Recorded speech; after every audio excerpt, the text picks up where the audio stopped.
I have definitely felt the need to create this for quite some time, and this has been not exactly easy to do, but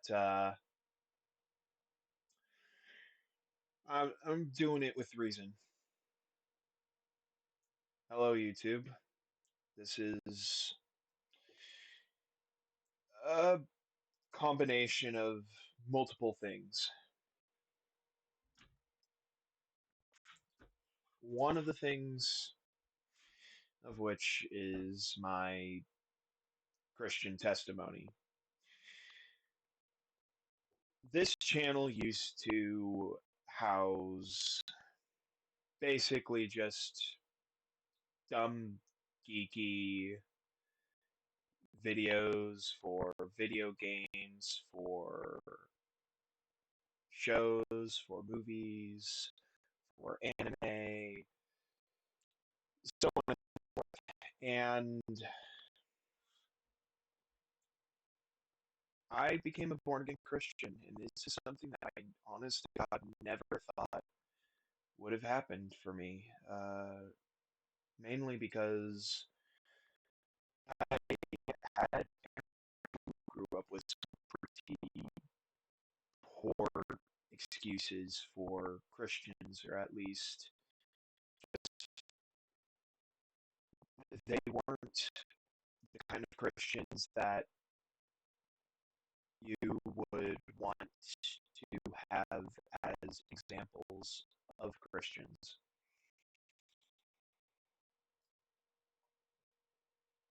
That being said, I became a Christian due to a variety of things, mainly my mom having become one. But I should probably start at the beginning. Uh, I was born in 1998, and uh, from a very early age, due to vaccine injury, which is legitimately something that happens, I was suddenly a high functioning autistic child, which made things hard for my mom, and it also just in general made things hard for me growing up trying to thoroughly. That being said, I also had a hard time trying to make friends, and good friends at that, in the likes of my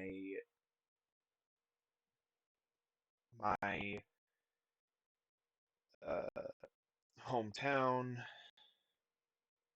in terms of how school was, so on and so forth. And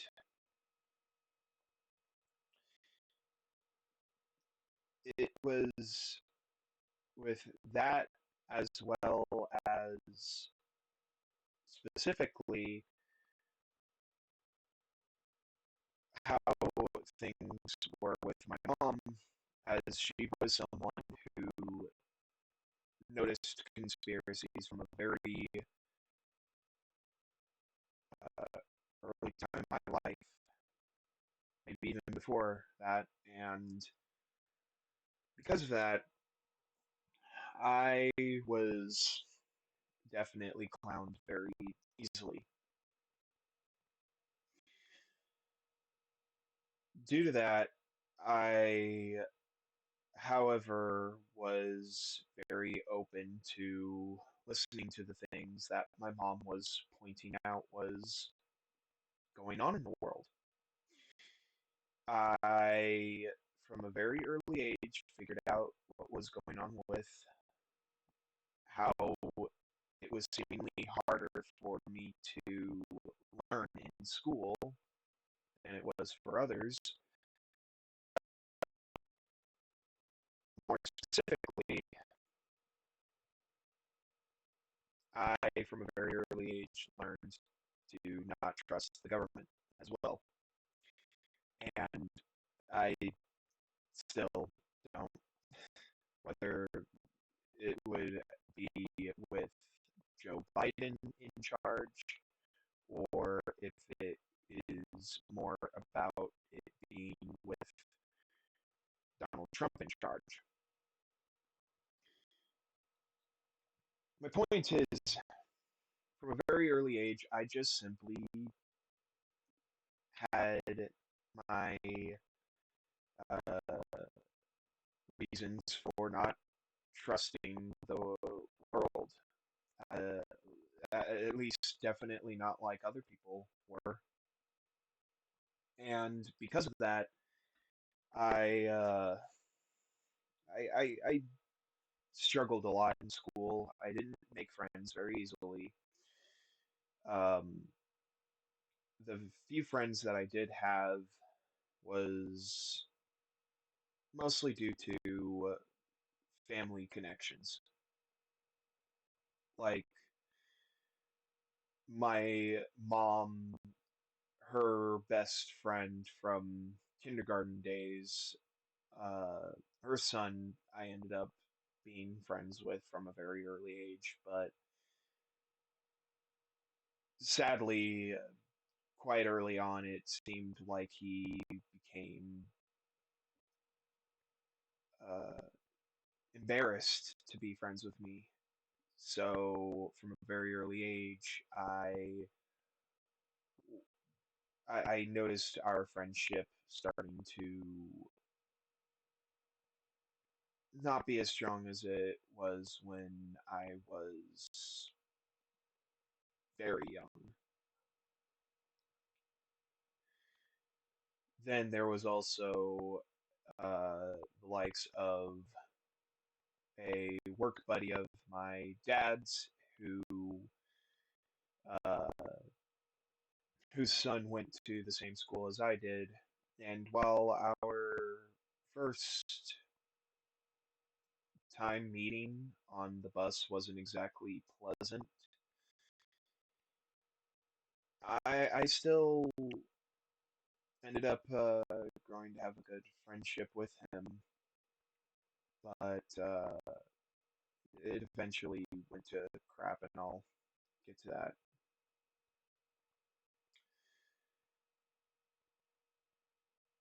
Basically, I was very quickly a target for bullies growing up, and combining that with how much I struggled with school in general, school just was never something that I was able to connect with, click with, that I was able to do good at when I was very young. Because I I hated school, honestly, growing up, and it only progressed from there when my um, my issue with being bullied at school just continued to get worse as it went on. Specifically, when I got put in a mixed grade class for my fourth grade year with a student who was the son of another um, guy who had at least worked with my dad at times, uh, and he bullied me so hardcore that um, from a very early age, wanted to try and figure out how to get out of school because the minute that I was especially stuck in the same class as him, I just was like, Mom, get me out of here. especially when it came to a head one day when we were lining up to go to class after recess, and he tripped me when I was trying to get in the line. And because of that, we were both sent to the principal's office, and the principal just sent him back to class, but then gave me detention, which I didn't even understand why. But I was basically walking towards detention, tears in my eyes, and I just so happened to have forgotten my lunch that day, and my mom was there to give it to me, but she went into the classroom. The kids just rushed up to her, told her what happened. She then to me, uh, and because she got to me, she uh, heard that I ended up getting detention, so immediately took me home, got on the phone with the principal, uh, and she basically said, "Well, if Travis didn't get in the line, back of the line in the first place, none of this would have ever happened," which immediately just made my mom snap. She filed a police report against that kid over that, and him also attacking a neighbor's kid at a wedding of all places with a rock the size of a softball, just like full on hit him straight in the nose, like gave him like a black eye over it, I think even. So at that point forward, I went into special ed, which at least seemingly fixed things to a degree because um, I was with a fantastic teacher who was really nice to me and my best friend Colby and my other best friend Ezra, although she was the substitute, who then was leaving the school by the end of the year, but to continue a job at a homeschool, which was what me and my sister ended up doing. My sister, however, ended up being very annoyed at it, and understandably so, because she didn't seem to have the issues that I had with public school, to where, in her case, she clearly felt annoyed that she wasn't getting to engage with people as much because of how I was personally struggling. But let me also just go back a bit here. Um, Thanks to my best friend Colby, he in the first grade exposed me to porn, and that did a number on me for quite some time. Uh, and it also even put in place in my life a pregnancy fetish, since the porn magazine that he left in my room in the first grade featured a pregnant woman on the cover. And and then I eventually gave it to my dad, but then he also left porn magazines in my bathroom for some reason, which then I exposed that to my mom. She was absolutely beyond upset, then gave me the talk, um, especially because by then there was full on sex in those porn magazines. and it honestly led me to have what was my only interaction at a very early age, sexually, which I regret, and I'm going to leave it at that because I basically took advantage of another's innocence, and I'm only lucky that she forgave me.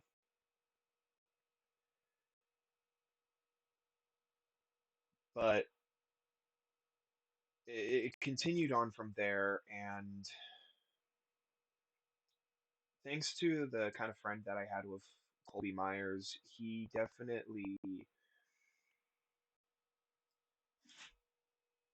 influenced me by giving me this sense of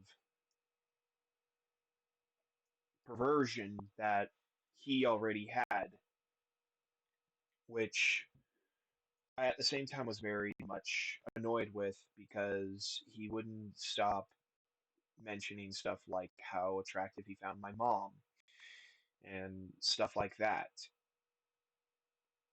And yet he was basically the only friend who I hung out with the majority of my childhood because he was actually available the majority of my childhood, mainly due to the fact that my dad often visited his dad in Great Eagle, the neighboring town, and because of that, I often went with my dad to go hang out with my friend because of it.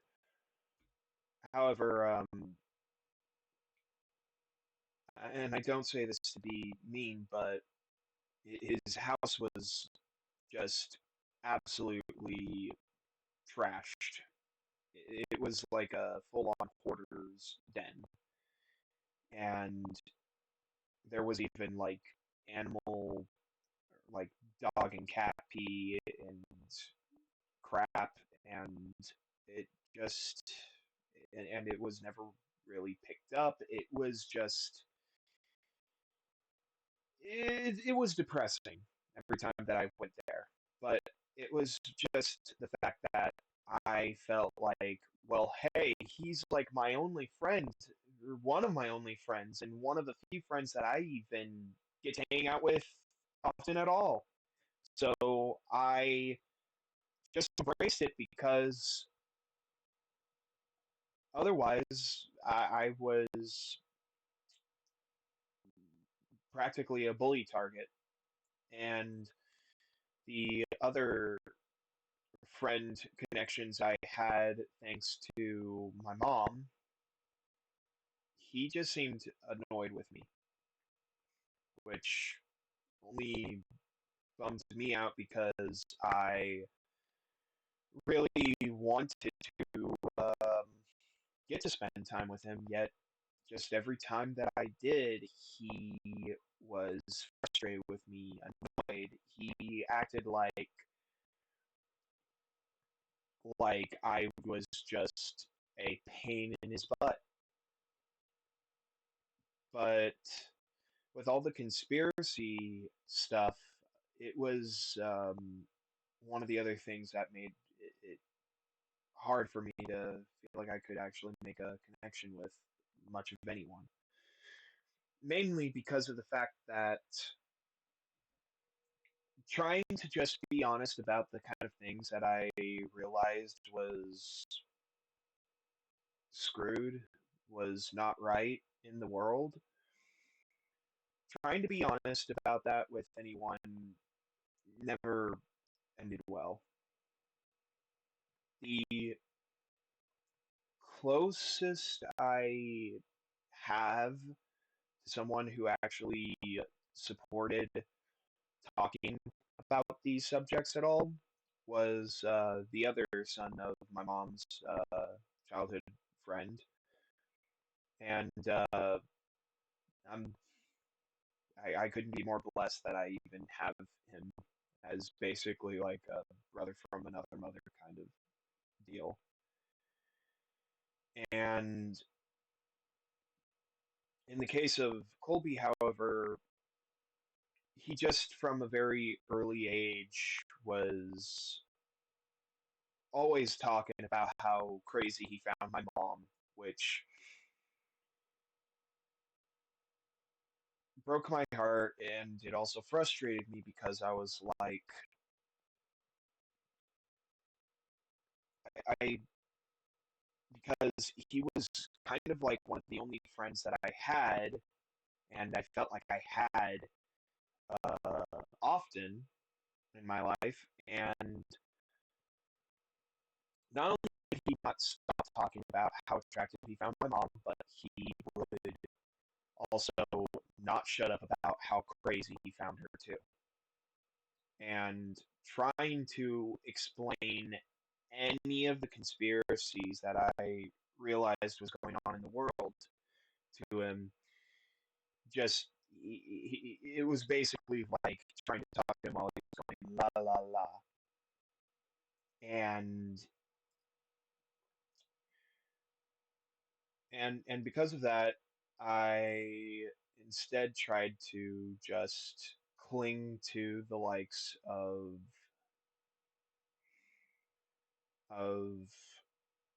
dumb entertainment stuff, whether that was games, movies, shows, anime, music, stuff like that, because it felt like it was kind of my only avenue to make friends growing up. And basically, from an early-ish time, one Halloween, me and Colby ended up creating the Night Ninja and Deathlock characters. Night Ninja being the username that I sported online for years and years and years and years and years and years. I used it as my username, and I was also thinking about one day using the likes of Night Ninja as something that I would um, create as like a multimedia franchise, like a superhero franchise. Because growing up, something that like I looked up to so so much was superheroes. Because to me, I I looked at superheroes and I was like, man, if only they were real, because they would be able to stop all the crime that's happening. All of what not only I knew from day one as crime, but I know now as full on sin. And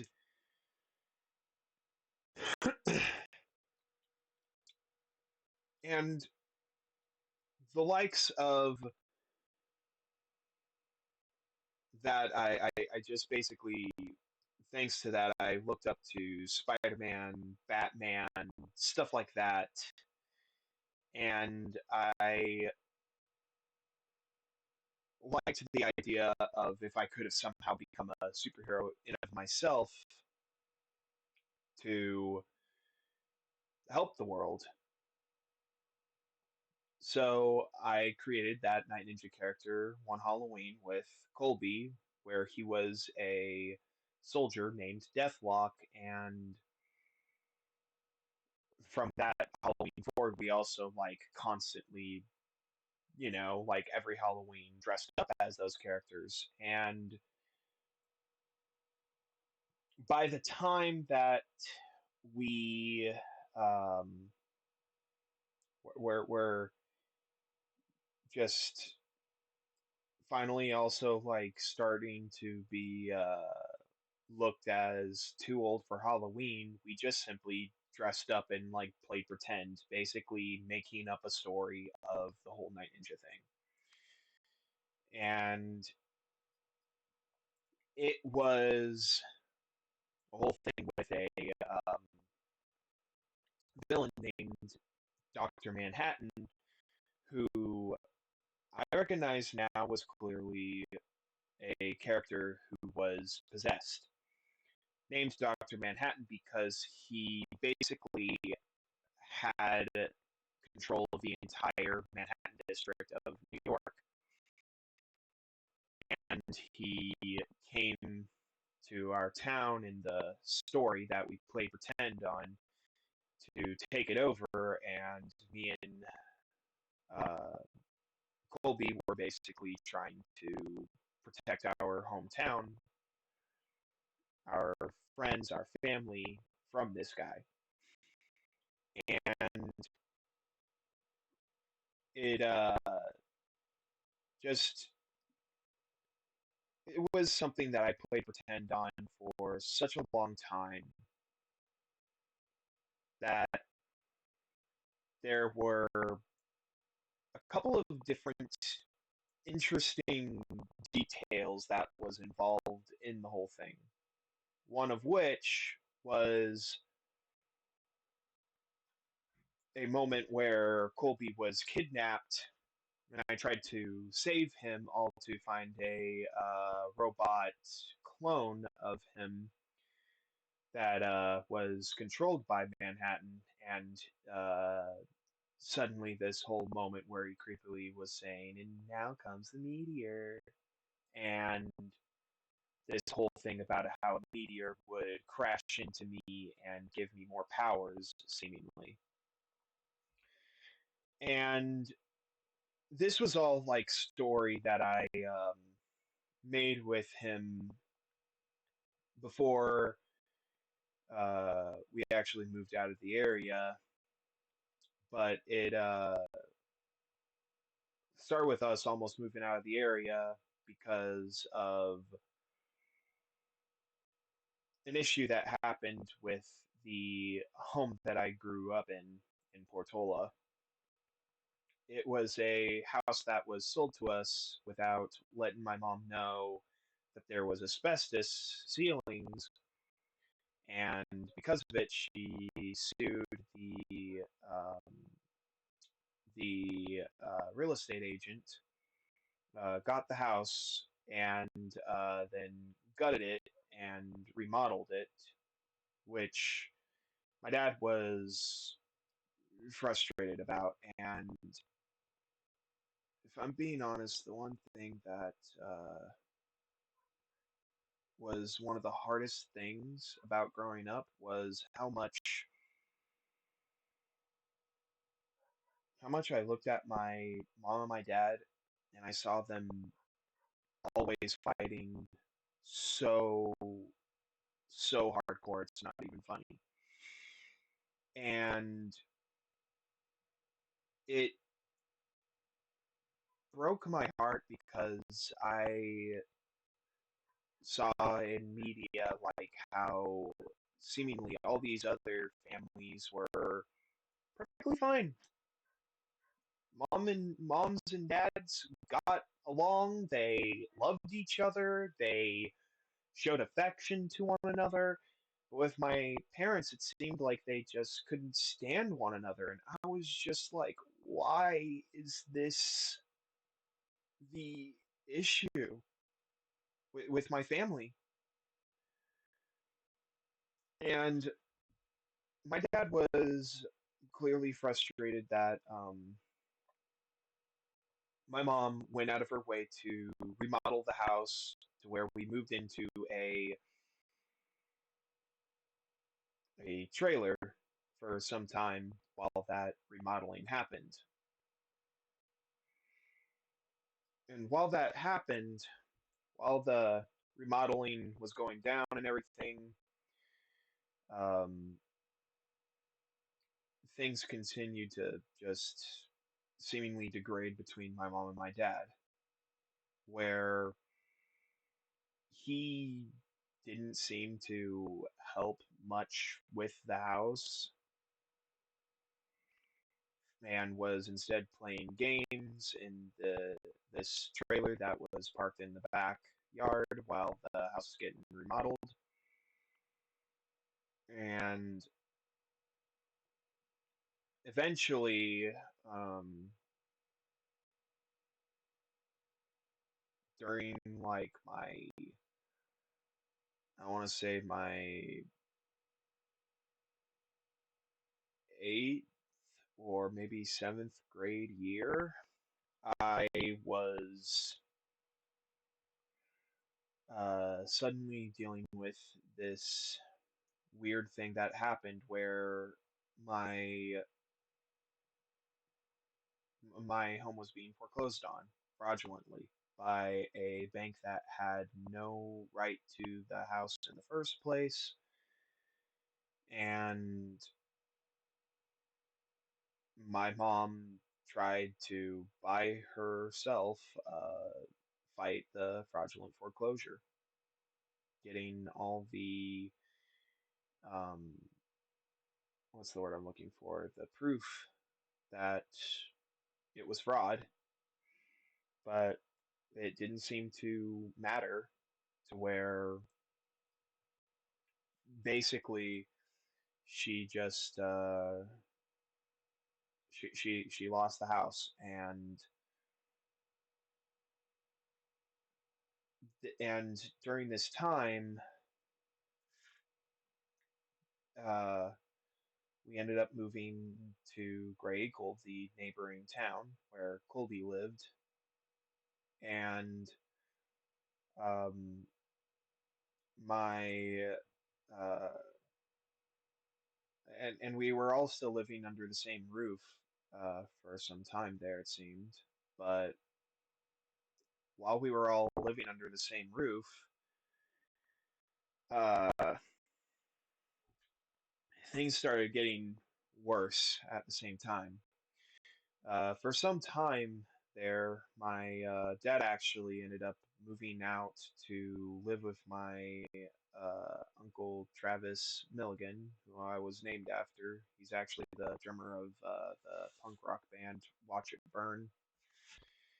Um, and he moved in with him while he was in Portland, Oregon for some time, which gave my mom and my dad time away from each other, which for a while there seemed like it actually did something to help with how much they were always fighting. Because once he moved back in, at first it seemed like things were actually going to be okay. But then the fraudulent foreclosure happened.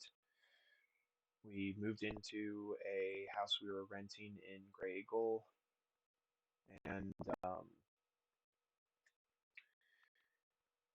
and clearly my mom and my dad were going to get a divorce, which was absolutely hard on me and my sister.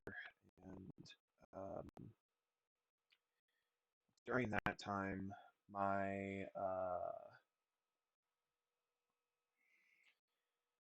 m- my dad was suddenly meeting this chick who he met through Colby's dad, as she was living at their house at that time for some reason. And my mom could tell that my dad seemingly was eyeing this woman up and was thinking of having an affair with her. And my mom actually gave him permission to have the affair, but to just not bring her around me and Shane. And he did the exact opposite, where me and my sister were actually put in the middle of it all. My mom went to work for my grandma, her mom, for some sort of work to get money to move to South California. And During that time, I just had a lot of time at home with my dad. Naomi seemingly was kicked out of Colby's house, and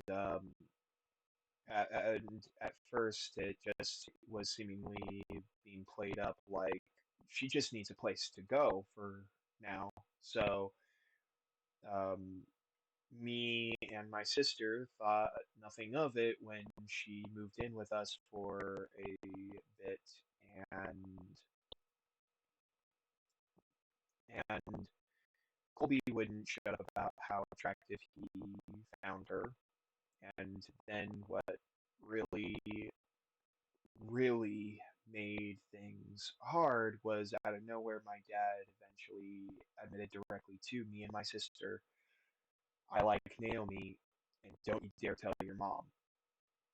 And I, I hated that. I hated that because now I was realizing that this was an affair happening before my very eyes.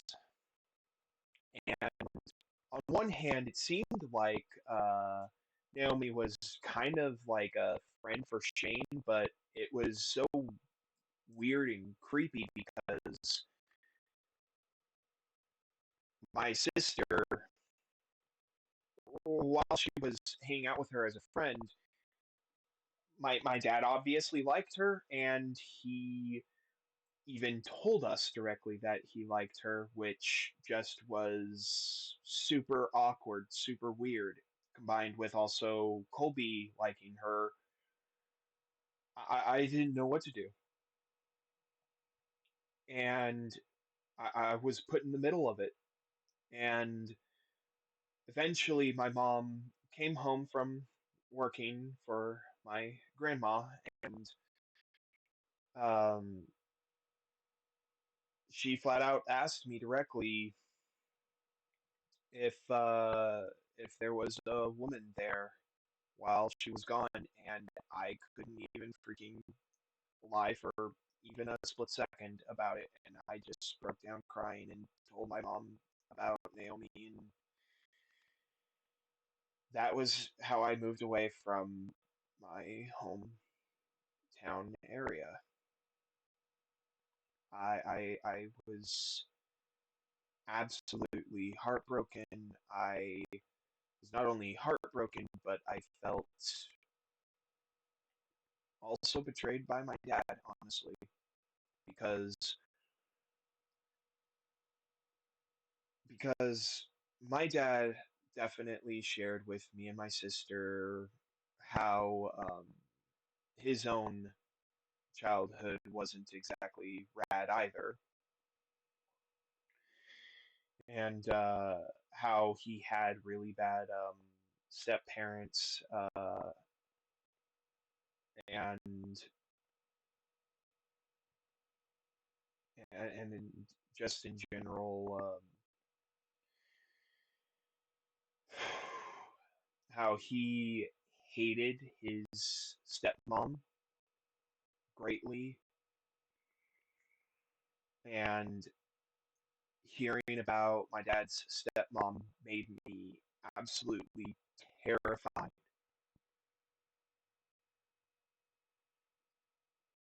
And I mean absolutely terrified over the idea that I was going to have a step parent at all. I was horrified of the idea, genuinely. And with everything that happened with Naomi, it made it even worse because I was put in the middle of being told to basically try and lie to my mom about it, which I hated even more. But basically, we ended up moving away, which was like the most heartbreaking day of my life because my dad freaking ran out to our car to hug me goodbye. I just I'm sorry. I just freaking it, it freaking just broke my heart, man. And I ended up moving to South California in the Loma Linda area, and I had some family down there, but what sucked was that they weren't there for me the way that I really badly needed them to be so desperately. It's not even funny. And I I really hardcore just struggled during those years, especially because like the first couple of days we were living in a city. Out of nowhere, my uh, we were me and my sister were taken out to breakfast by our grand aunt and uncle, who um, are the owners of I think the company is called Mobile Help, a company that specializes in modifying vehicles for handicapped people so that they can drive. And um, and it was really nice of them to have basically given my mom a house to rent from them uh, during that time, and we went out to breakfast with them. But after breakfast, we came to a intersection where a car crash happened, and there was this African American guy just like banging on all the windows and came up to our car trying to open the door, banging on the window, and told us, "You gotta let me in! You gotta let me in! This guy's gonna kill me!"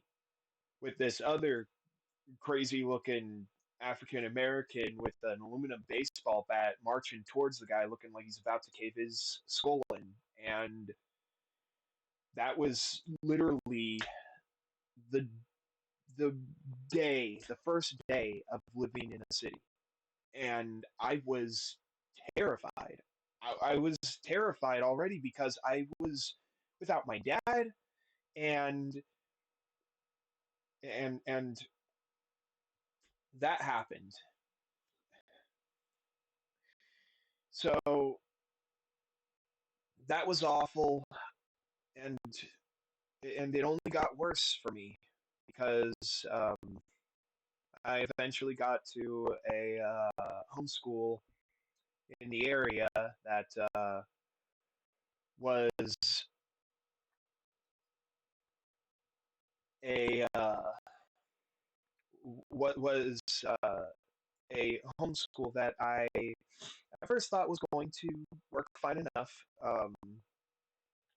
Met a amazing friend there, Sal, uh, who I am absolutely blessed that I even made friends with him because I the others weren't exactly as kind, even though some of them were relatively nice. Jordan and trying to remember his brother's name. And then this guy named Philip, though, who just was flat out a full on bully and was always trying to was always trying to scare me, trying to intimidate me very often, and he looked like he was going to like punch me in the face, which made me absolutely terrified. And this was all people that I met at a math class that I was taking there because math was the thing that I just was having the biggest struggle with. And the and it just it didn't work out very well honestly. The teacher also just was terrible at trying to teach math because all she basically did was open up a textbook and read directly from it and call the job done instead of giving her own explanation. And it really just made school very difficult after uh, not only having to move away, but all of that going down. And and the teacher herself also just seems to not exactly like me. Like she was annoyed with me, um, which didn't help matters either. And eventually, I was able to thankfully pass the class, which I'm just praise Jesus I even did because I was struggling so heavily in that class to begin with. And eventually, I ended up leaving that homeschool due to the fact that uh, dealing with Philip as a bully, the school didn't care to actually try and put him in his place. They didn't try to solve the crappy treatment from him, and I didn't even want to freaking have another year there. So switched schools yet again, but this time for a school that was famous for the area called the Grove, which I actually went out of my way to research what Montessori schooling even is, which to explain it, Montessori schooling is essentially this, excuse me, Montessori schooling is this kind of way of teaching where you let the students choose the subjects that they are actually interested in. And it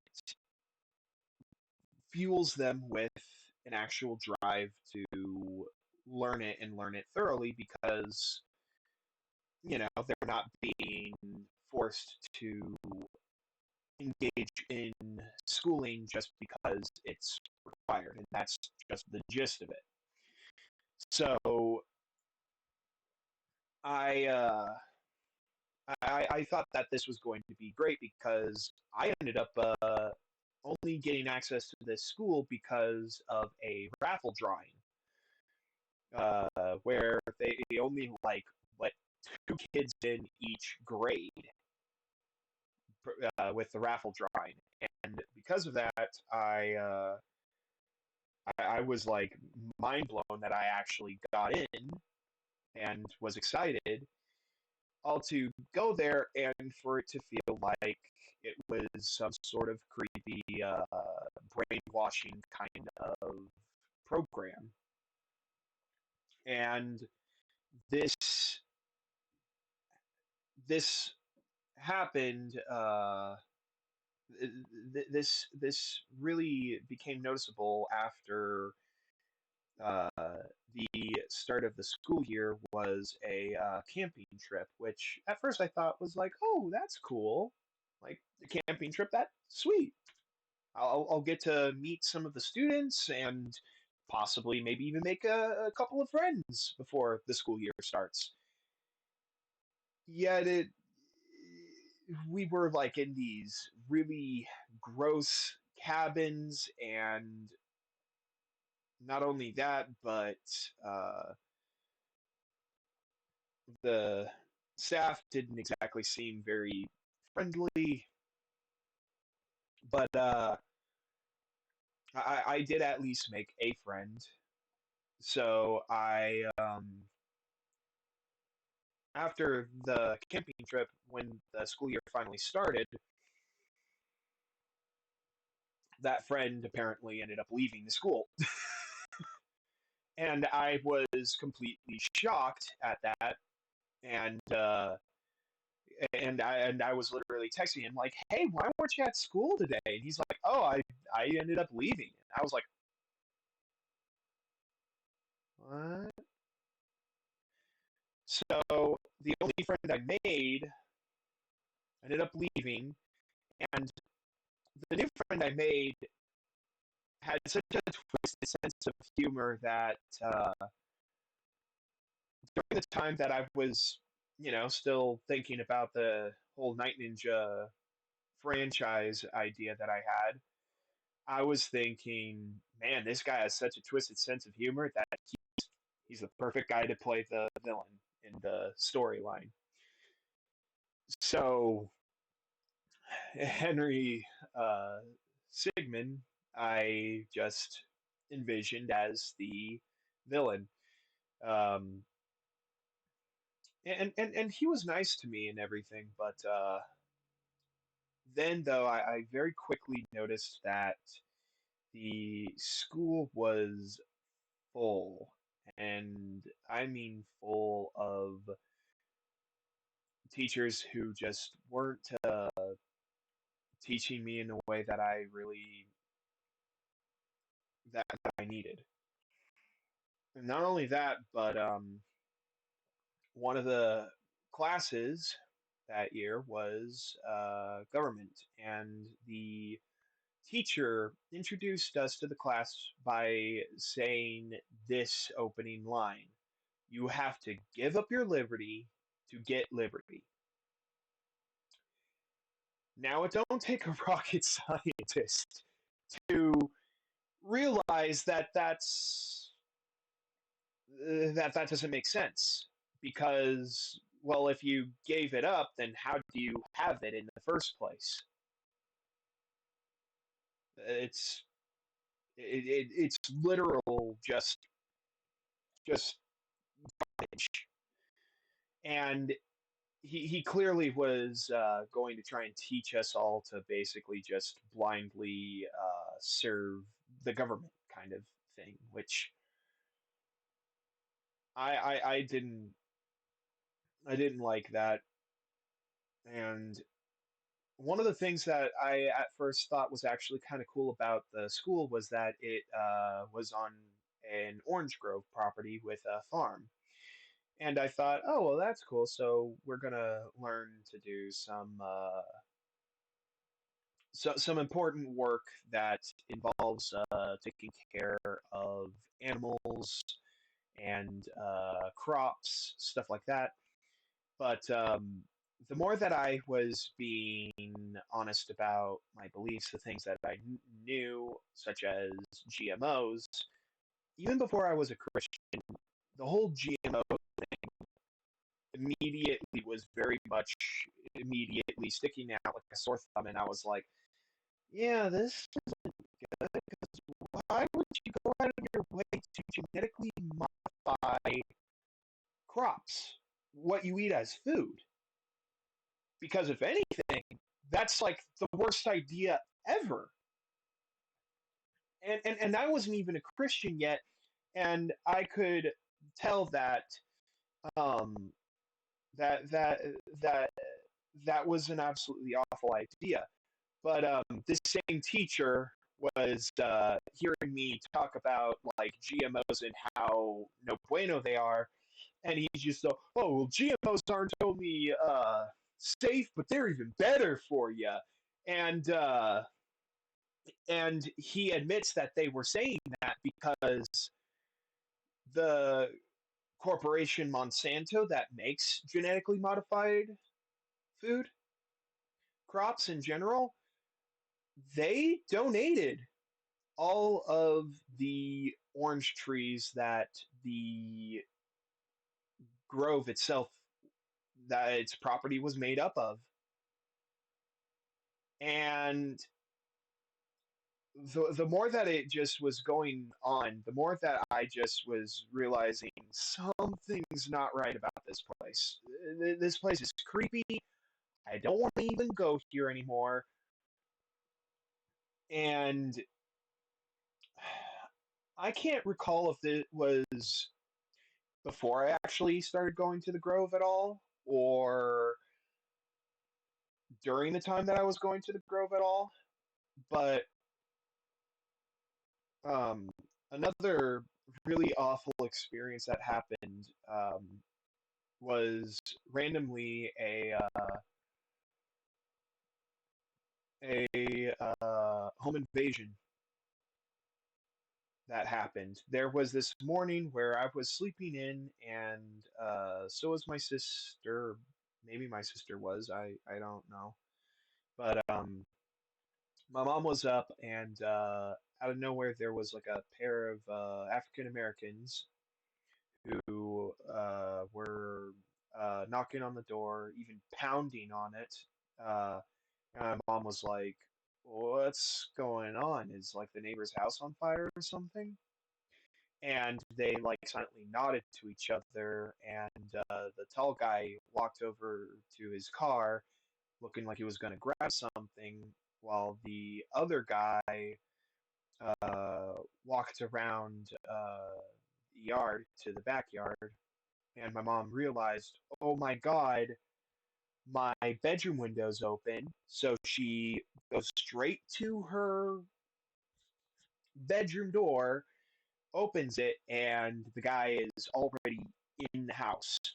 And she yells, "What the F are you doing? Get out of here!" And even was yelling, "Get him, Meaty, get him!" Because our dog's name is Meaty, and while he's a Boston Terrier, she thought that it was a mean-sounding name that would have basically scared him off, and seemingly did.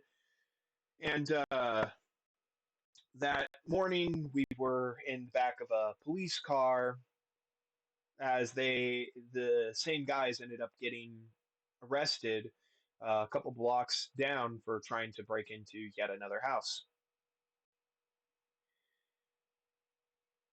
And all this was just really hard for me. I was at least lucky I made a good friend with Sal, but my family in the area just wasn't even actually helping uh, quite as much. There was a pair of cousins who, while they weren't like officially cousins, they were at one point due to a marriage that was a thing when my mom was younger, when she was a kid, and and I looked at Uncle Shannon as my uncle because of it. And he even actually helped us with the remodeling of our house when the asbestos thing happened.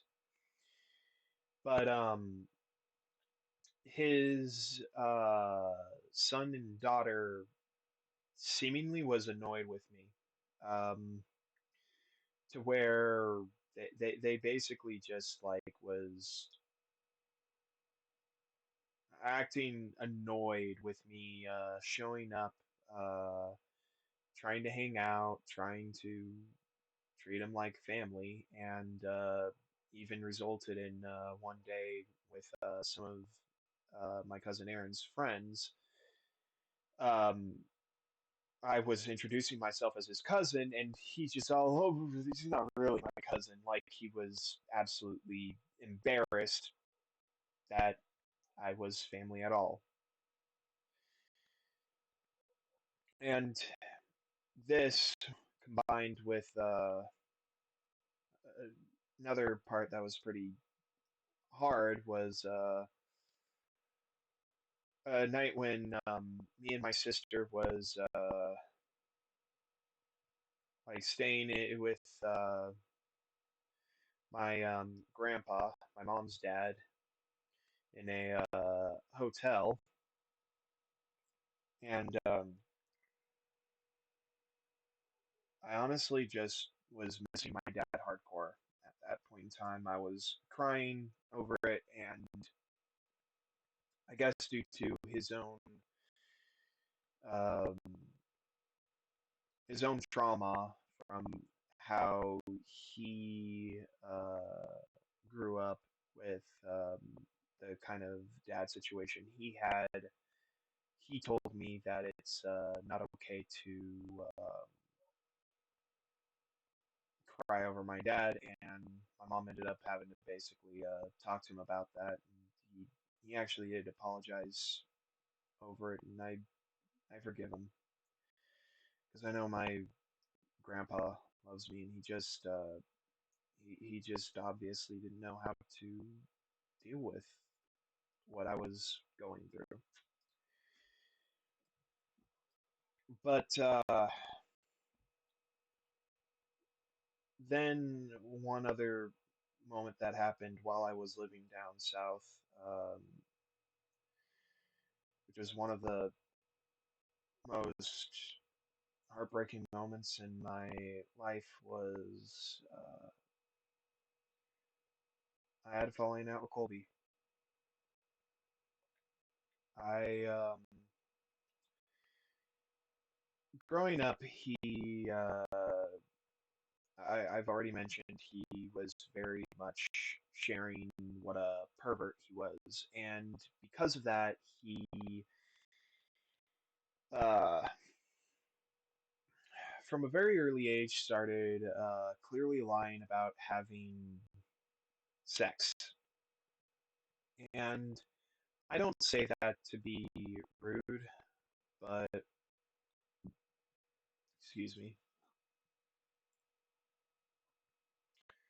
He basically, I mean, his house was kind of like a horror pigsty, and he never seems to actually shower. So it was hard for me to imagine that he had a girlfriend. And I don't say that to to be mean towards him because I actually just played along with him claiming that he was having sex just to try and be nice. And after I moved away, there was a time that I came out to visit, and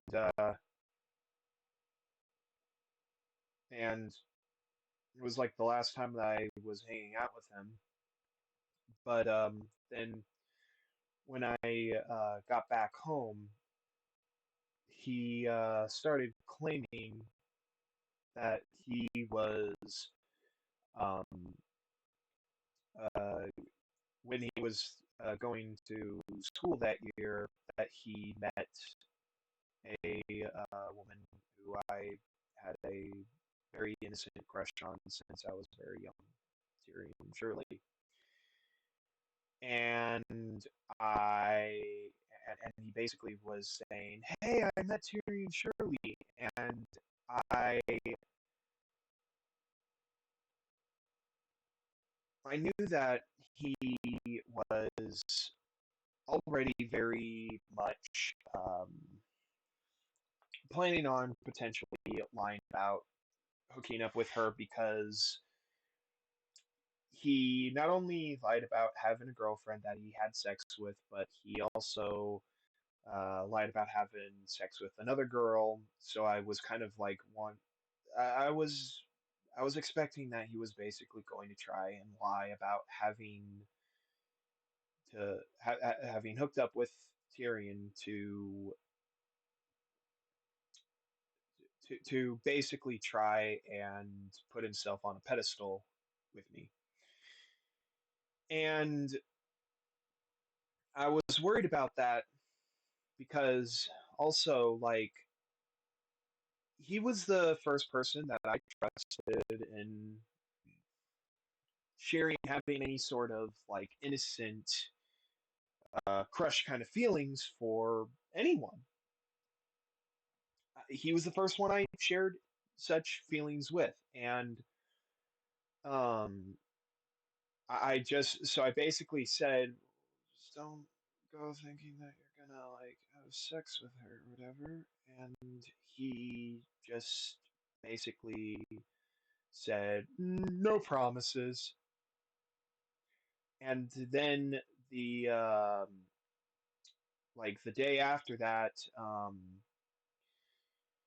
I was still going to that homeschool. This was before I started going to the Grove, and um, he called me up on the phone and he said, "Hey Travis, guess who I effed?" He he didn't. He said a specific word, but um, you can pretty much put together, piece together what he actually said there. And I was like, he's like, "Yup." And I I was absolutely heartbroken. I immediately was just hung up on him. I was crying my eyes out. I ran out to the car to my mom, tears in my eyes, and told her what happened. I told her about how much Colby talked about sex growing up. I talked about how he lied about having had sex growing up, and um, basically, Colby got offended that um, I took that so close to heart. Uh, Basically, with a whole bros before hose mentality that he thought I should be embracing, and I and from that point forward, him and I stopped being friends, and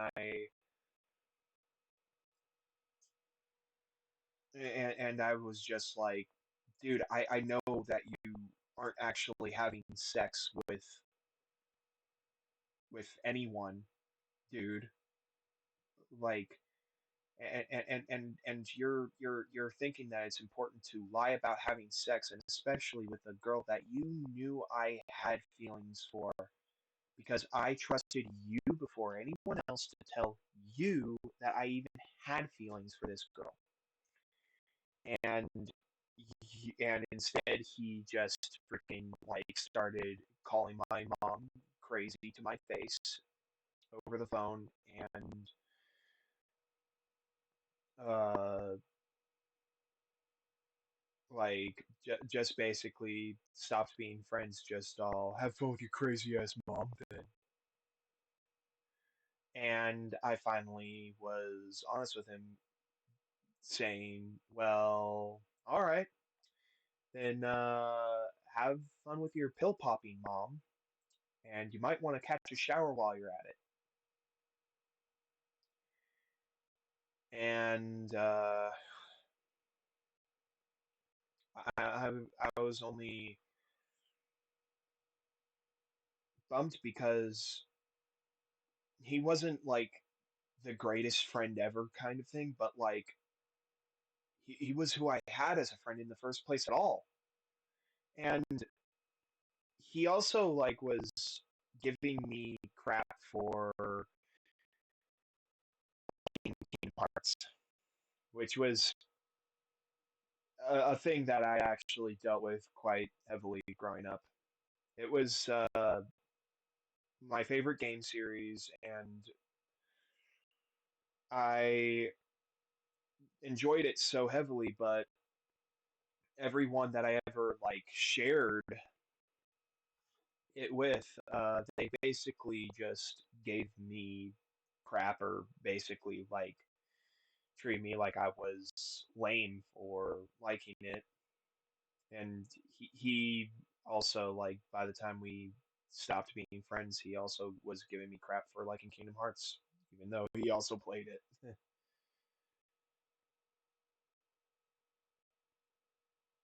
Basically, my life degraded even further by the time that I lived in South California, and I then eventually moved back up to the Reno Tahoe area, and and I ended up dealing with two different schools. I went from the Grove to a school called uh, Alpine Academy, which I did for a year, which I only had issues at due to the students there that seemed to want to bully me and was trying to get in between me and one of the only friends I had there, even being friends in the first place. And it was only thanks to the vice principal of the school, uh, Mr. Bradley, who cared to actually fix those issues. But out of nowhere, suddenly he left the school for some other job, and uh, the teacher that everyone hated at the school, even though I didn't have any personal problems with her, she was the gym, Spanish teacher, and world history teacher, something like that. And she got his position, and she just did not actually fix the bullying issues. And it sucked because like, one day, we had a meeting over some of the issues that was coming up because of that change in positions for this woman. Because um, I was also being like out of nowhere. I was basically being unable to go to the bathroom despite having a hall pass. My mom got mad. She called for a meeting, or well, they either she called up and talked about it with the principal. She called for a meeting, and then basically it was all, we're here because of Travis is lying, and um, I stood firm in what had happened. I went out of my way to um, like talk about the issue, and nothing changed because of it. Like, she didn't like go, I'll fix that, or anything along those lines. They just treated me like I was absolutely awful, like I was making up stories. And then all over going to the bathroom, which was weird as hell to be the like why they're gonna start giving me crap. So then ended up leaving that school, and I want to say at least close to this time, um, Ezra ended up sharing my Facebook profile with Colby, and I ended up getting upset, and I stopped being friends with him because I wanted Colby to not know about my Facebook profile. Yet he made a post that said "Brothers forever, brothers for life," and tagging all three of our profiles together. And on one hand, I look back at that moment heartbroken because I wish that it was just that simple. I wish that it was just as simple as that we could have stayed friends, but that ended up being an issue. And not to mention, Ezra was also being influenced by Colby in terms of making stories about having sex at such a young age. And he did it to where he, over the phone, pretended to be a girlfriend of his, just with like a very slight southern twang to his voice. And that was just like, I know that's you, man. And his girlfriend just so happened to move away by the time I moved back.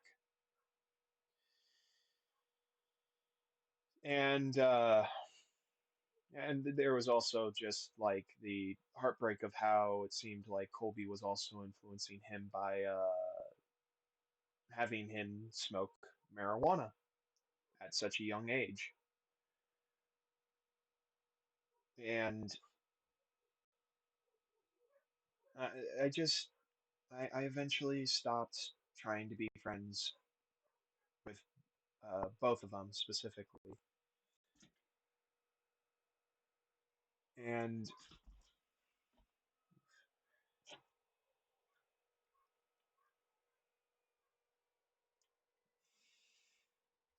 my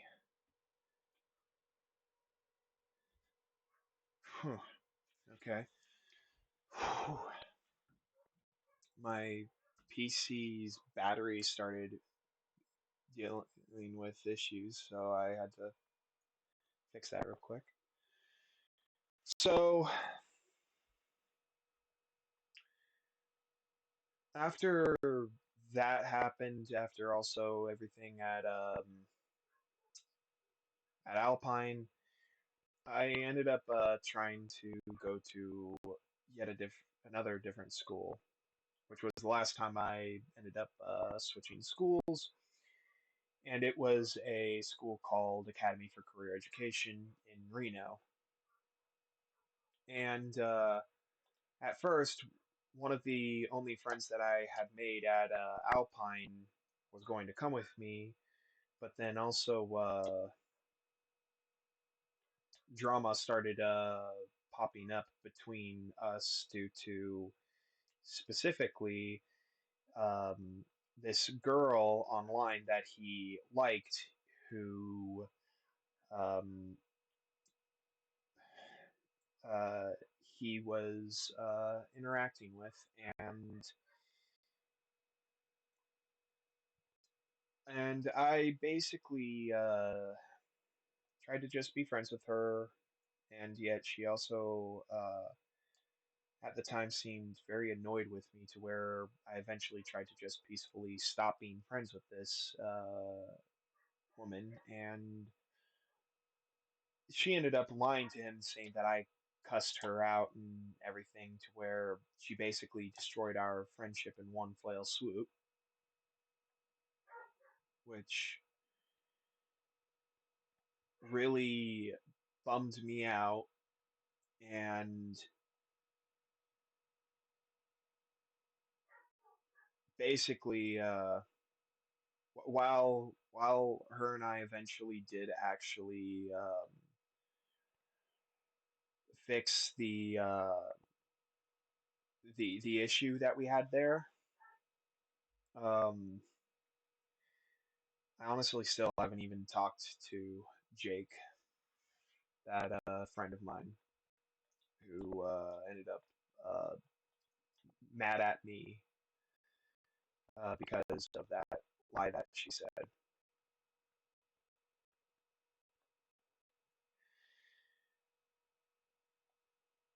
And also around this time, I honestly was due to Omegle becoming a thing. I ended up starting to utilize it, but for sexual conversations. Because Omegle, people were able to basically make use of it by taking it and in the interests, you're able to put sexual kinks and whatnot in there and basically get people that way. And through that, I got a lot of different online sexual relationships through role play and it jumped around. I ended up even interacting with women who were as old as my sister and I, and even finding like pedophiles on there and whatnot. And I regret it, honestly. It really messed with my life even more than just how easy it was to get access to porn so long as you had the access to the internet. But I ended up doing a lot of online dating because of this, and the first relationship wasn't exactly great, but it was with a woman who was actually my age to start, but she was a woman who clearly let herself overeat to bowling ball sizes, and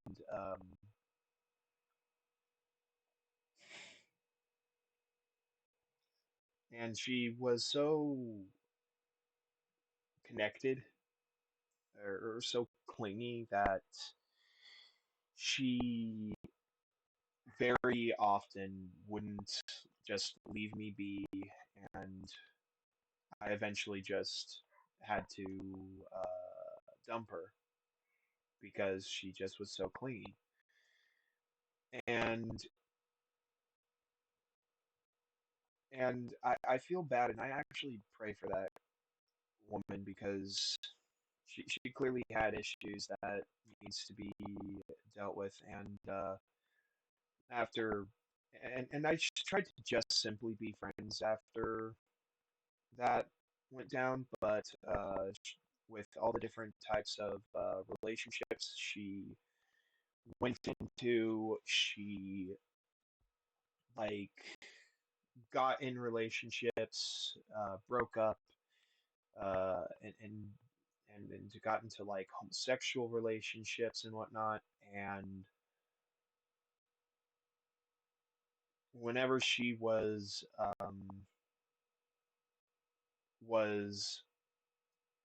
single, she was clearly trying to guilt trip me into dating her again. And I couldn't do it. I eventually just kind of like was direct about like how I wasn't going to take her guilt tripping me. She got mad at me, calling her out on it clearly, and um, that was just my first relationship. The second one was with a girl who was my sister's age and who what was engaging in sexual conversations and whatnot online with much older than her guys and girls, and she lived in Germany, Celine, and she was like someone who just had like all these types of emotional issues with depression and cutting herself and stuff like that, to where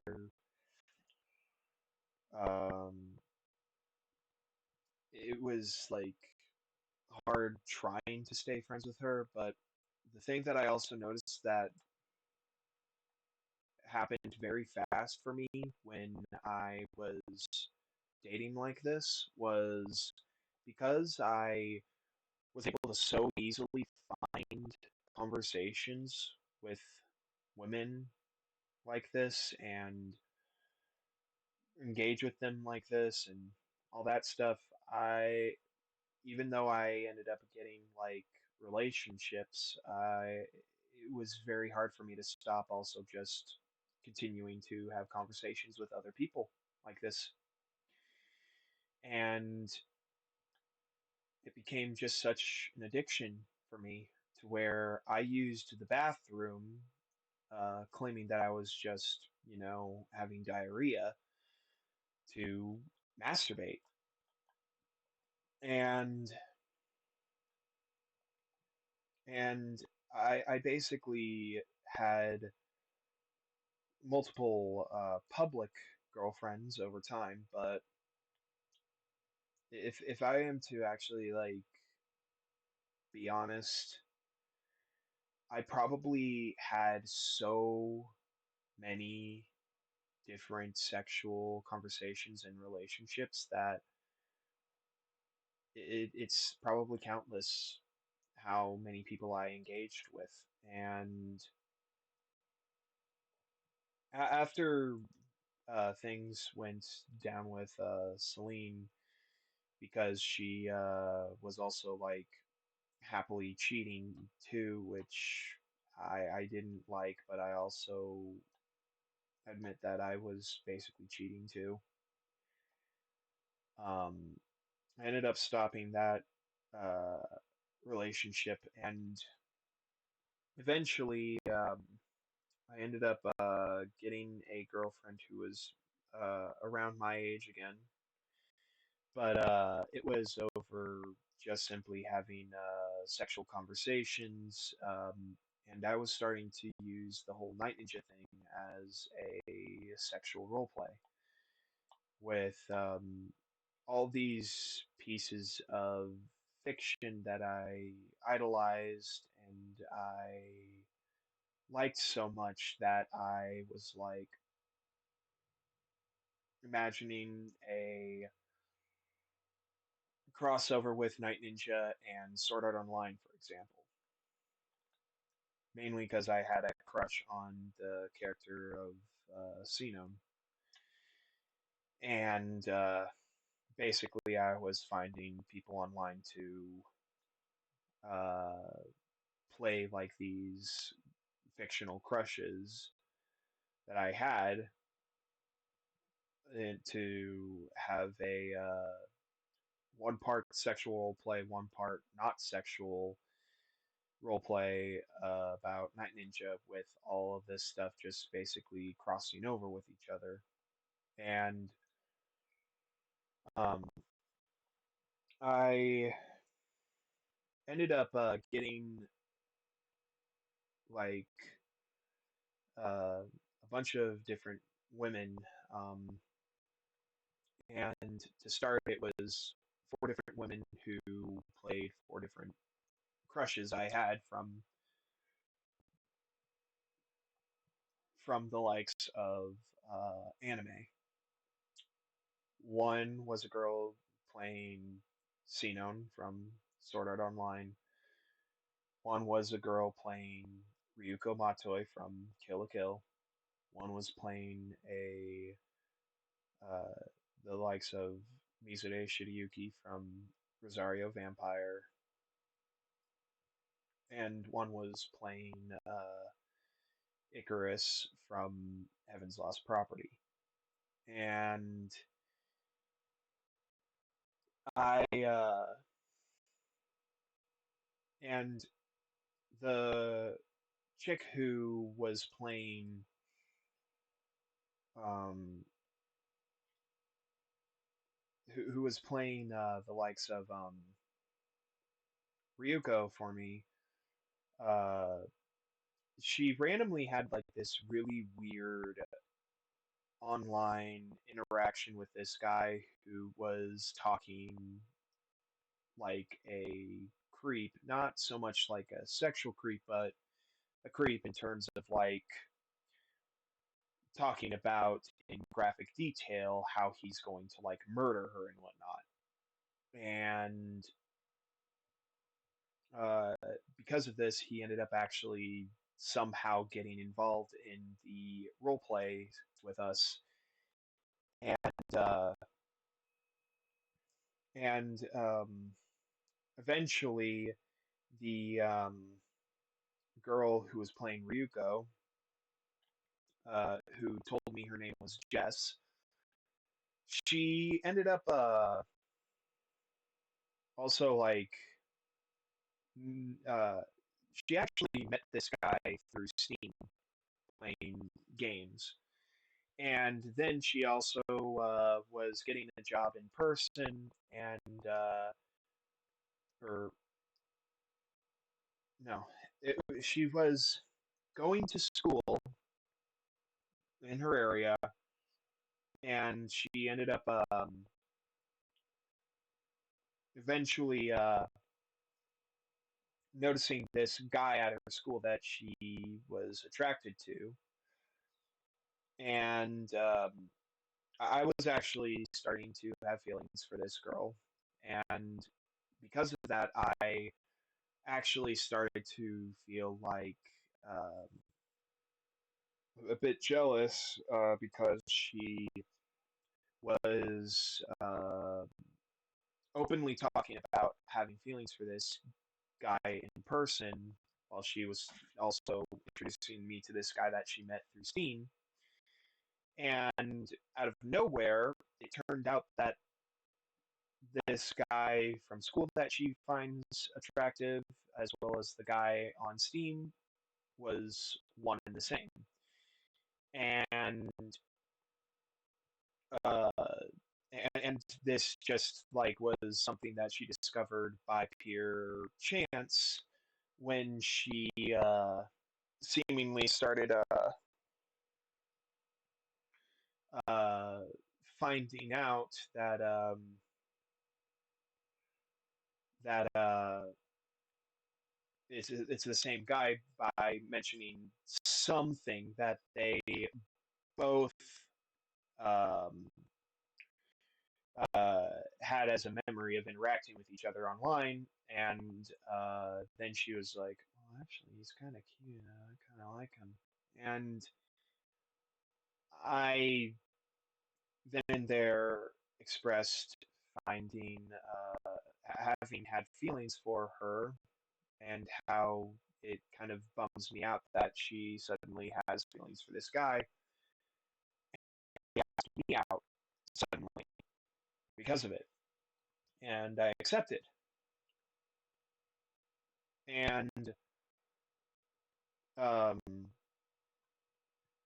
for a little bit of time, we dated till out of nowhere, she started talking about this guy, Noah, as if he's her boyfriend, and just was acting like she and I was never dating, which blew my mind because I was like, you asked me out. What are you doing?" And I was heartbroken over it. Um, and she wouldn't shut up about even actually engaging with him sexually in person, which immediately broke my heart even more. And around this time, the girl who was playing Mizure for me in roleplay, Anona Dell, she actually like tried to cheer me up and comfort me. And I ended up asking her out, and we ended up dating for what was like quite some time. we ended up dating till the end of the school year, and after that too, a little bit. And and things seemed to have actually been relatively healthy there. Her family was Mormon, though. I never actually ended up getting to talk to her family or anything like that. So, yet our relationship seemed fairly healthy. And eventually, um, when I graduated from ACE, when I was going to ACE in the first place, I ended up meeting two of my absolute best friends, Jameson Thorpe and uh, Victor Alexander McCaffrey. And Victor, or Alex, and I, we really clicked a lot over the enthusiasm over the whole Night Ninja idea, as he created a character for it, and um, more specifically, we shared the same religion of both being New Agers. And his grandma actually worked at the magic shop in Reno. And for just years, him and I just had a very healthy friendship, even though he also seemed to have this whole thing where he would underhandedly try to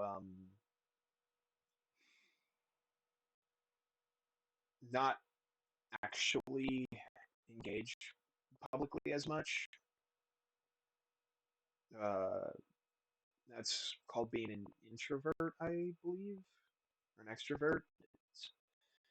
Point is, he didn't want to engage in person quite as much as I did, but we still had a good friendship. Same with me and Jameson. And Jameson even made his own character for the whole Night Ninja fiction too. And uh,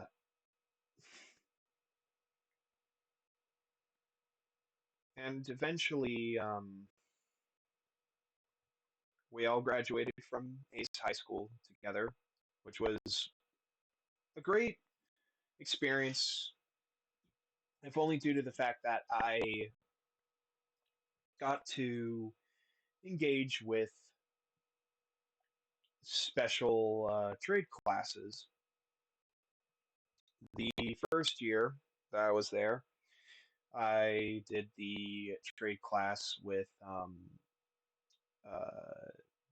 building trades, and they gave me a OSHA 10-hour course for it, which was huge. And I still even have the card for it to this day. And then the second year, because the teacher for building trades just seemed to have no patience for who are still kids new to engaging in that stuff, he basically scared me away from engaging with that any further. In my senior year, I did AutoCAD, and I really genuinely loved it. And shout out to who was such a amazing teacher, John Stamps. And because of that, I ended up using the likes of CAD to basically just spend time modeling stuff in 3D and making blueprints for either small things or large scale things, and I really clicked with it. It clicked with me so much so that I'm actually currently going to NEMCC here in Mississippi for the likes of Cat. That being said, after I graduated at ACE,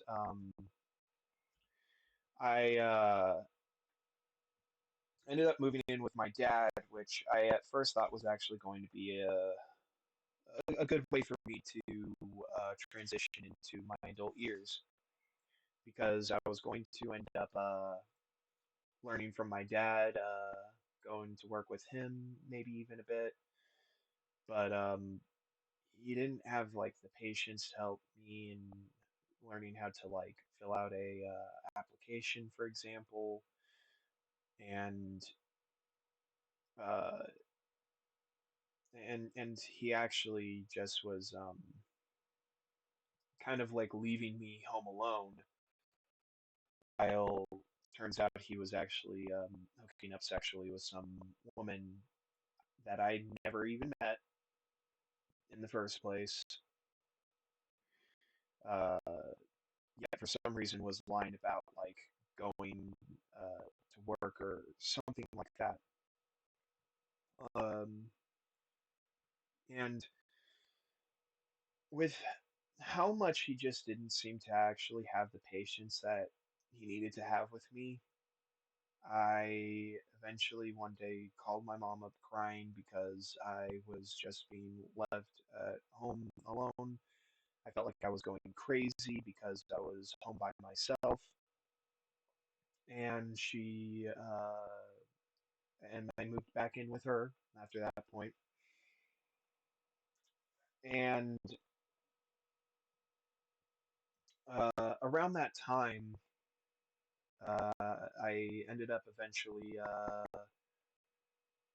having a breakup with Anona, which bummed me out because of how she just suddenly was going silent on me, and I didn't understand why. And it turns out it had something to do with that she felt the need to break up with me, but she just didn't know how to, and because of it, she just used the girl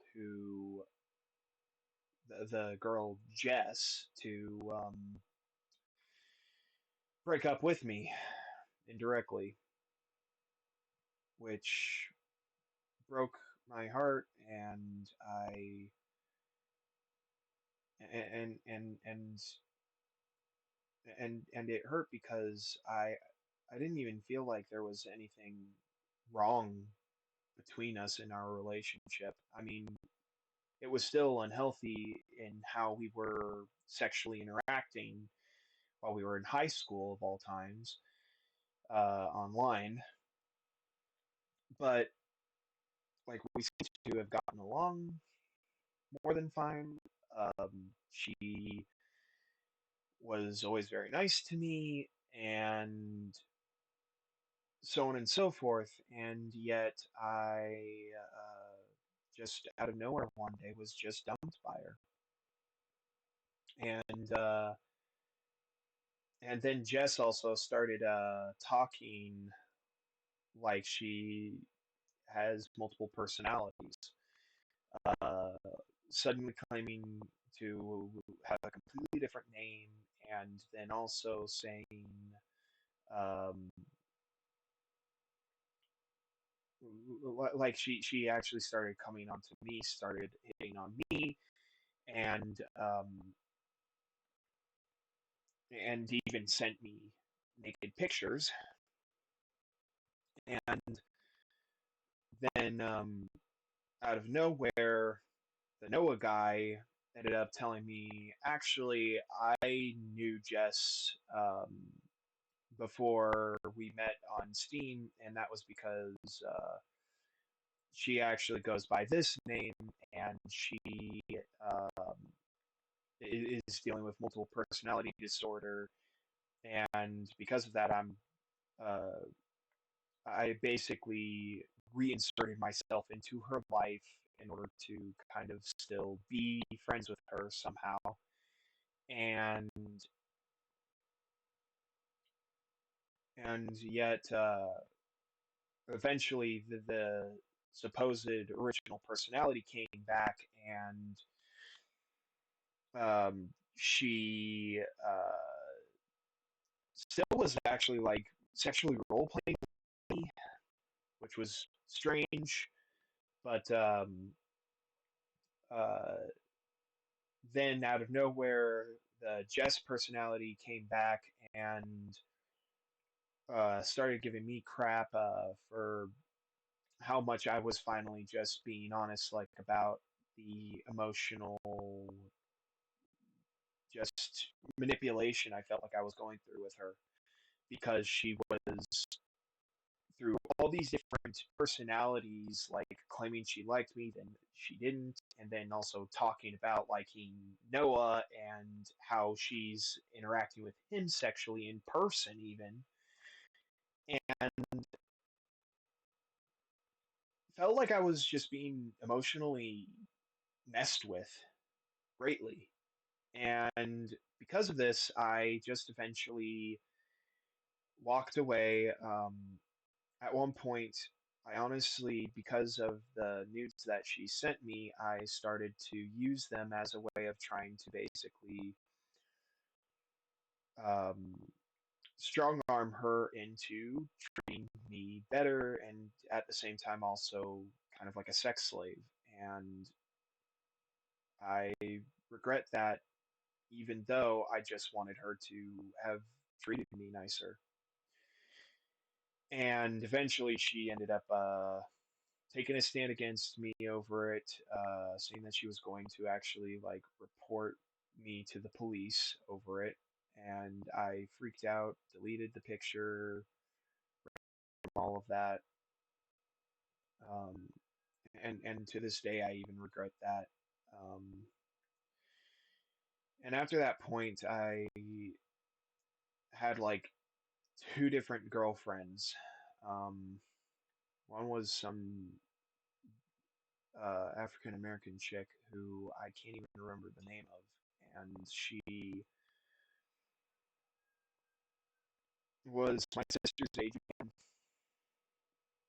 And then, was a girl in the United Kingdom who went by the name of Faith, who was my sister's age as well, and she eventually ended up breaking up with me by starting by claiming that she was like transgender, which I tried to just simply support, and she ended up then like dumping me out of nowhere, which bummed me out. And eventually, I stopped for a moment there trying to date online. Yet I discovered the Amino platform, and went out to the Sword Art Online Subamino, or whatever you want to call it, and I ended up meeting this chick with a Asada Shino profile, Sinon profile, basically, and she ended up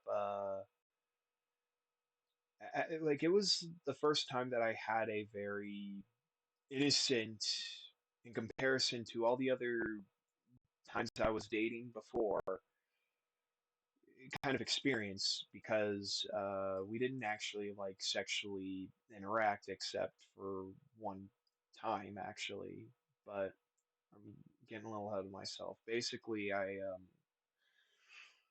I started talking to her. She actually claimed that she was a real life Asian Japanese girl, and she claimed that her real name was Asuna, and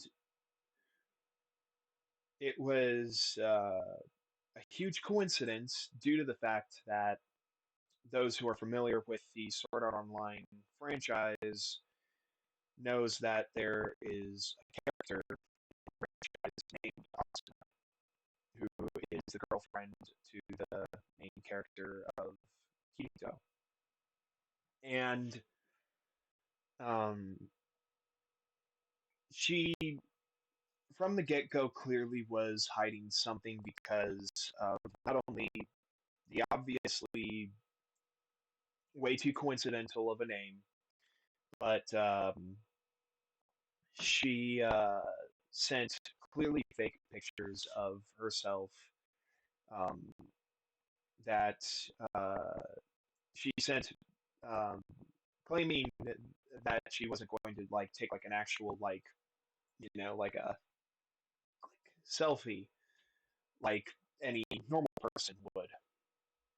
She instead uh, sent what was claimed to be her senior high school year photo, and I was able to immediately reverse image search it and find it all over the internet.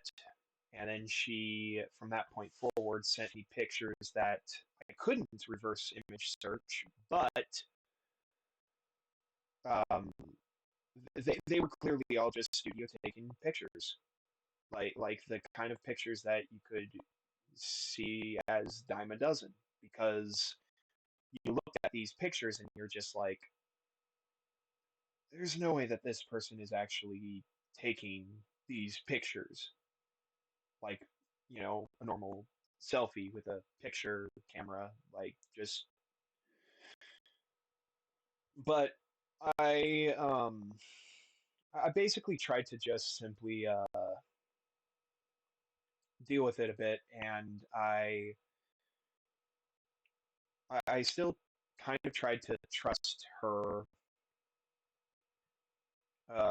as out of nowhere within the first month of being together, the Nintendo Switch actually came out, and uh, so did Zelda Breath of the Wild, and she wanted to kind of bond over that, so she, out of nowhere, bought me a uh, Nintendo Switch with Breath of the Wild within the first month of being together, which blew my mind, especially because Nintendo Switch systems were harder to get a hold of during the time. Um, it was an extra $100, so she spent $500 in total on the Switch, the game itself, and also a case for me, which I was like very grateful for, but it was also still very weird because I was like, but I still haven't even actually seen her. And she's claiming that she lived with her mom and that she worked at Chick-fil-A and yet had just the money to spend $500 on me within a month of knowing each other. And I never actually met her mom. I never got to talk to her mom or anything like that. And she claimed it was because her mom wouldn't have let her date online. And I was just like, okay. But I basically went through this relationship for a year.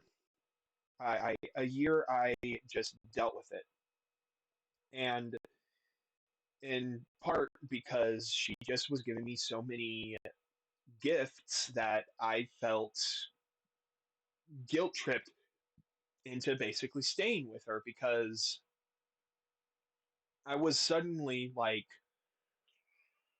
I felt like I'd be a pile of garbage if I went out of my way to dump her after she bought me a $500 Switch and game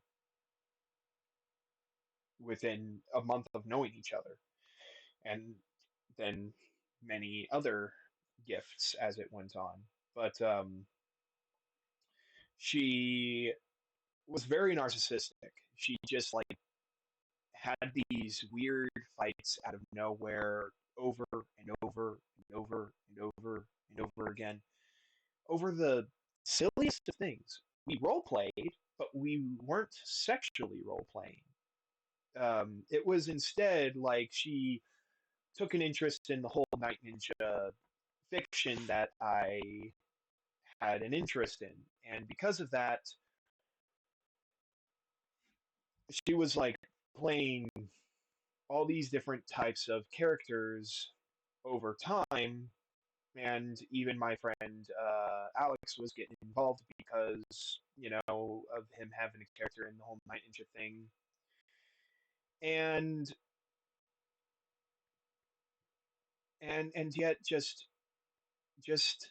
fights over the silliest of things that I never understood why. Every time that a fight happened, it was over something in the in the role play that wasn't even it wasn't normal. It was like, why are we doing this? What am I upsetting you over? And because of all these fights, like I was brought to tears multiple times over it, and my sister actually was sticking up for me over it all, to where multiple times my sister would out of nowhere just suddenly like like take the phone from me if she saw me like crying because she was bringing me to tears over some dumb thing, and she would suddenly like curse out Asuna. And the closest we ever got to any sort of sexual interaction was because there was a time when, like, when we first started dating, I asked her, like, how she felt about sexual role play and stuff like that, and she thought that that was fine, but we never actually did it except barely once when I finally, like, after months and months and months and months and months and months together with all these random fighting moments, I just finally was like, I'm done. Like we should just like finally like do this at all. And she just seemingly engaged with me, seemingly soulless, like she was just like a sex doll that I was ordering to do X, Y, or Z. And and very quickly I couldn't even continue because it felt wrong. It felt off. And we were together for a year, and she refused to get on a video chat, and she basically tried to make me feel like a piece of garbage for trying to have a video chat ever, claiming that there was some sort of trauma as to why she just refused to ever do video chat ever with me. And and after sticking through that relationship for a year, I finally just was like, look, this is our anniversary, our year anniversary, and because of that, I want to finally have a video chat. And she just basically dumped me over it by also claiming that um, she wouldn't do it because the only time she supposedly had a video chat was with a best friend of hers who killed himself on the video chat, she claimed. And this is, yes, still a very vague term, but you could basically like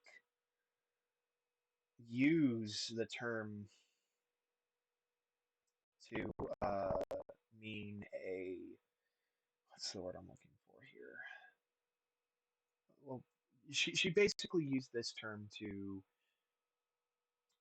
refer to someone who I had played games with her and him online before. So it came off as a lie. I still was like, look, I still want to just get to have a video chat, and she refused. She blocked me last time I talked to her, and from that point forward, I stopped trying to have any official relationships. Because while I had that relationship for like a year, that whole time, um, I went out of my way to still sexually role play with others during that time, especially because I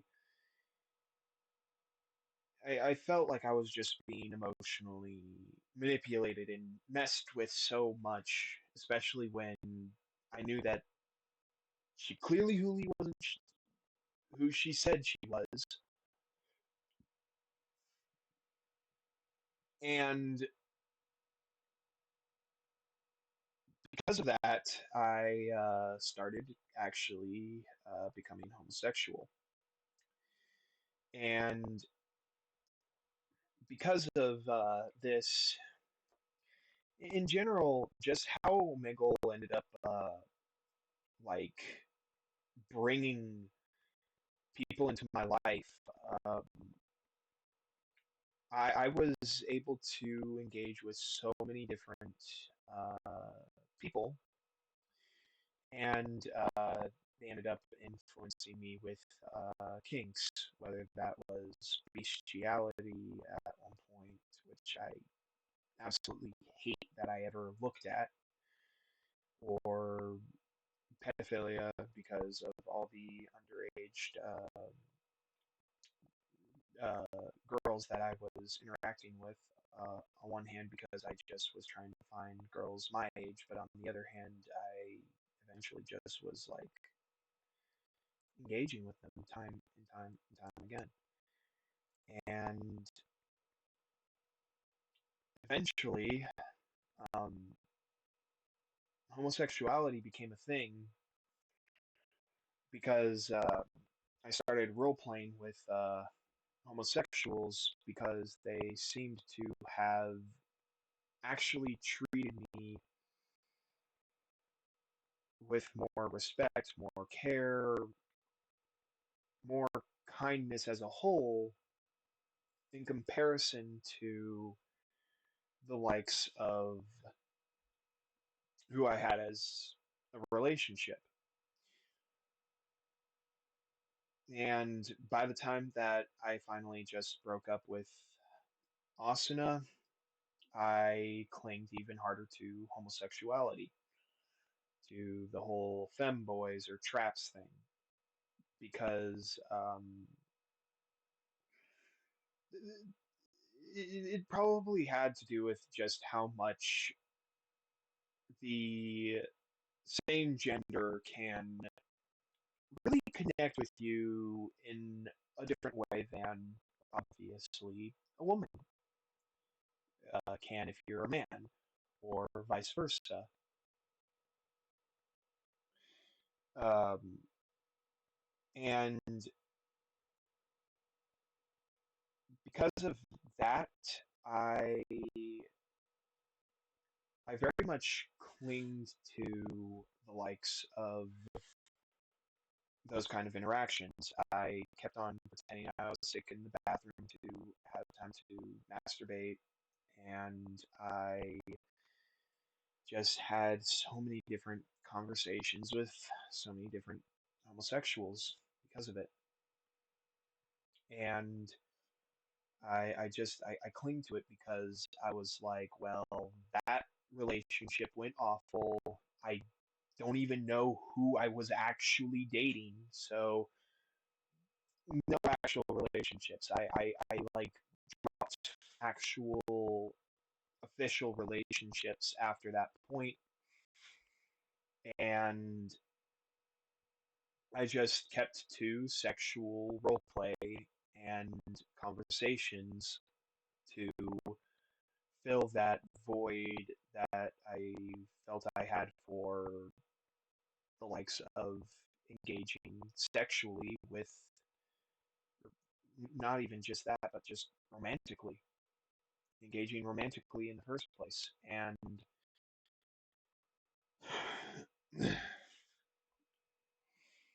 And during the time that I was actually in that relationship with Asuna, I at first was actually having my first real job at a local game store, Cap'n Games, which was nice. The owners were really nice. Everyone who worked there seemed nice. It just seemed like a nice situation, but it sadly went south when out of nowhere there was a middle of the night robbery where assets was stolen, not actual money though or whatever.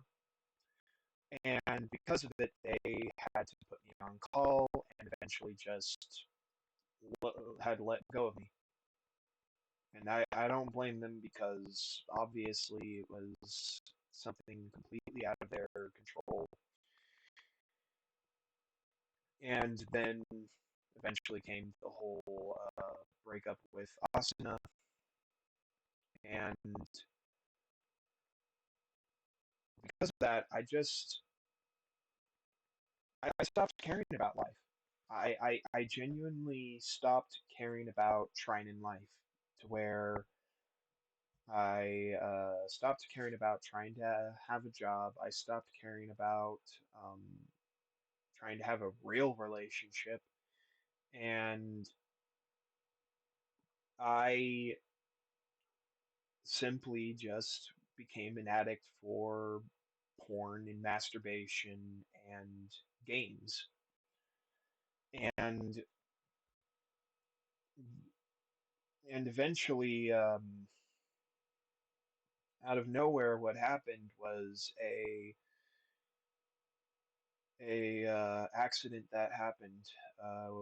My dad was in an accident and was flown to the emergency room over it, and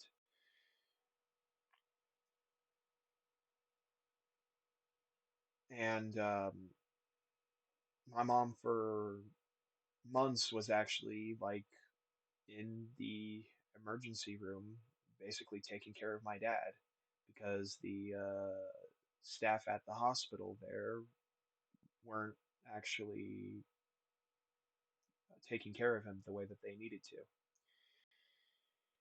And it seemed like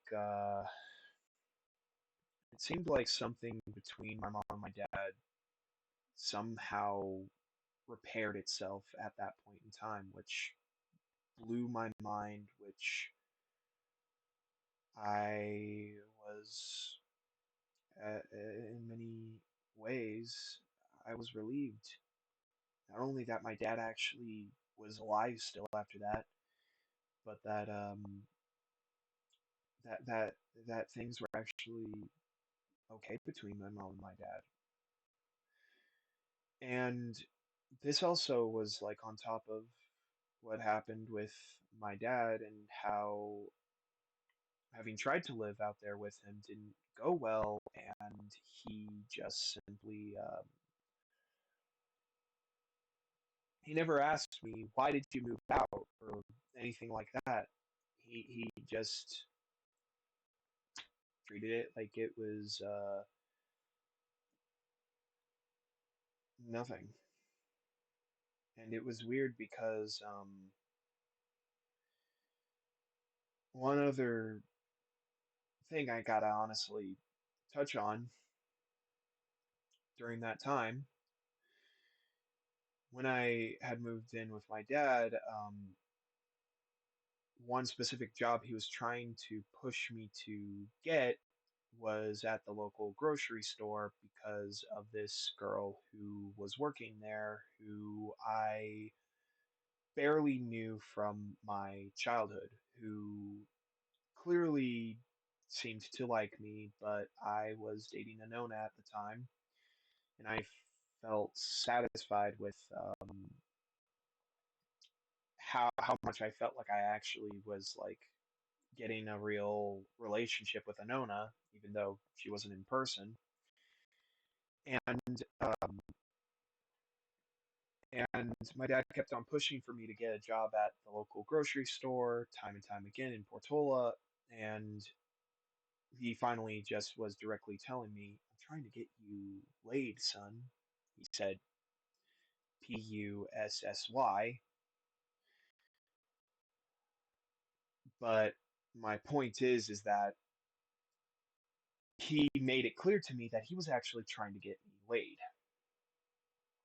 And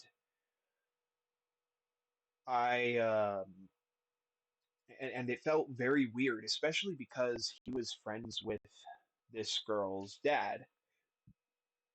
And I don't know how he would have felt if he knew that my dad was trying to get me laid with this woman.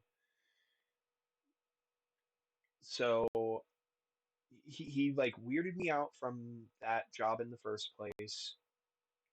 He also got me feeling extra weird because of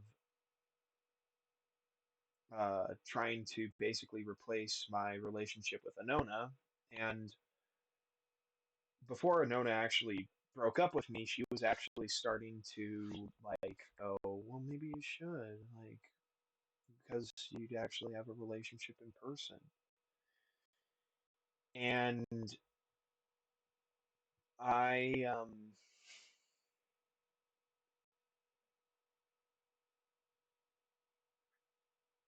it felt weird because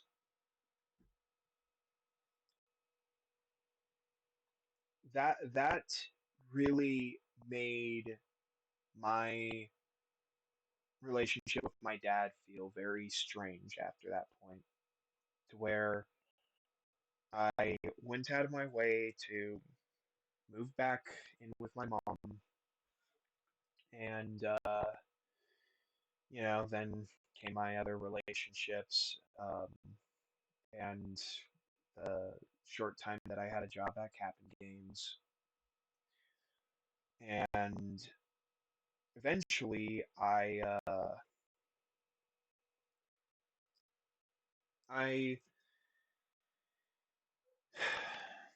with what happened with my dad, I was just glad that he didn't die because he got so injured that he was in a wheelchair after that point, and he uses a cane to walk now, and it blew my mind because I never actually thought I was going to see my dad like that. But that happened. My mom was staying in the hospital to take care of my dad all that time, and eventually, um, my mom ended up actually moving my dad in with us to take care of him. And during that time, there was a Christmas party for my dad, uh, since he worked with a construction company. Um, and I actually attended that for the first time in a while, and it was seemingly because my mom wanted me to keep an eye on him so that he didn't drink, because that was something that I was actually very much worried about, especially because it sounds like his alcohol addiction may have had at least a hand in the accident in the first place. Yet I get there with him for that Christmas party, and they were constantly trying to give me money to go to the arcade while they were, like giving my dad drinks and all that.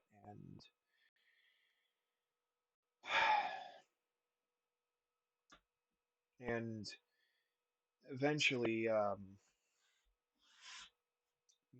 me, my sister, and my mom finally had a family sit down and talk about that, because of how much things were just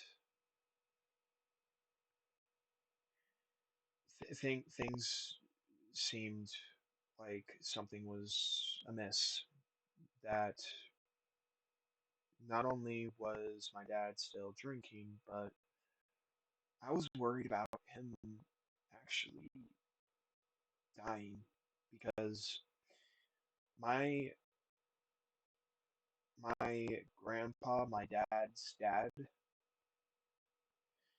my grandpa Paul Milligan, he died thanks to alcohol. And I I didn't want that to be my dad. I mean, this whole alcoholism issue stuck out so much to me growing up, that from a very early age, I like was already deciding I don't ever want to drink. I see what it does to people. I don't want to be one of them. Bottom line. Like, while I actually had my job at Captain Games, it was actually crazy that I eventually started smoking marijuana. And it blew my mind, because I honestly never even thought I'd do that too, especially because of how things were with Colby Myers, my childhood best friend, because he was smoking marijuana and it clearly did not do him any favors. But basically, um, the three of us had a family talk after a, a while. Apparently, actually, my mom and my dad were starting to actually get close again, which I was surprised about, hearing after uh, something big happened. But basically, my sister was being direct with my dad about how he told my sister like this thing twice, maybe thrice, where he was drunk. He was being a goofball with my sister. She was annoyed over it and was trying to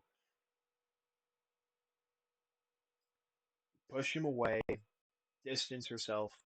And my dad said, "Gosh, you're treating me like a child molester," which immediately put the thought in my sister's head.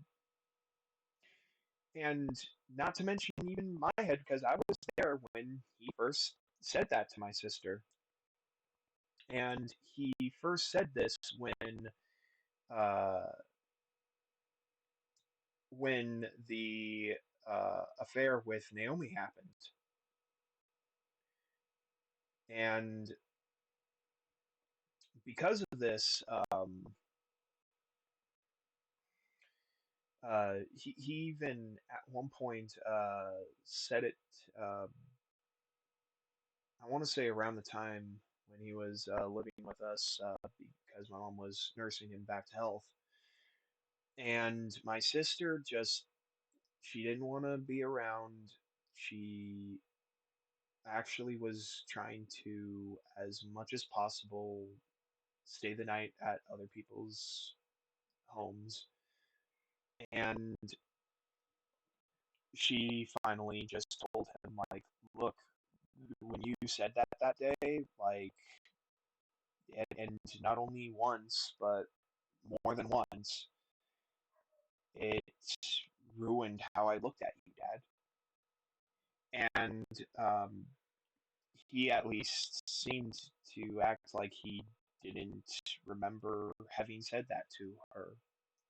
And I had to say, well, I was there and I heard you say that, Dad, honestly. And then I finally decided to be honest with him about the whole thing with how he was trying to push me to have a sexual relationship with Zaina, and also how he was leaving me alone at his apartment in Portola while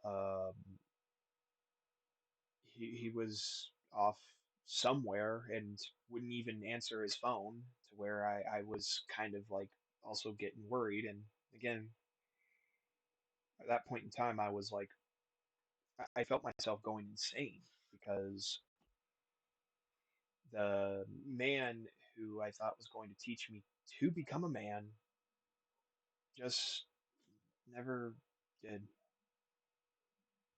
And I was honest with him about like why that was why I moved out. And after that talk, that family talk, he actually told me that he was actually having sex at that time with some woman, seemingly dating. And he was also dating her to where he was taking her to like the company Christmas party and stuff like that. And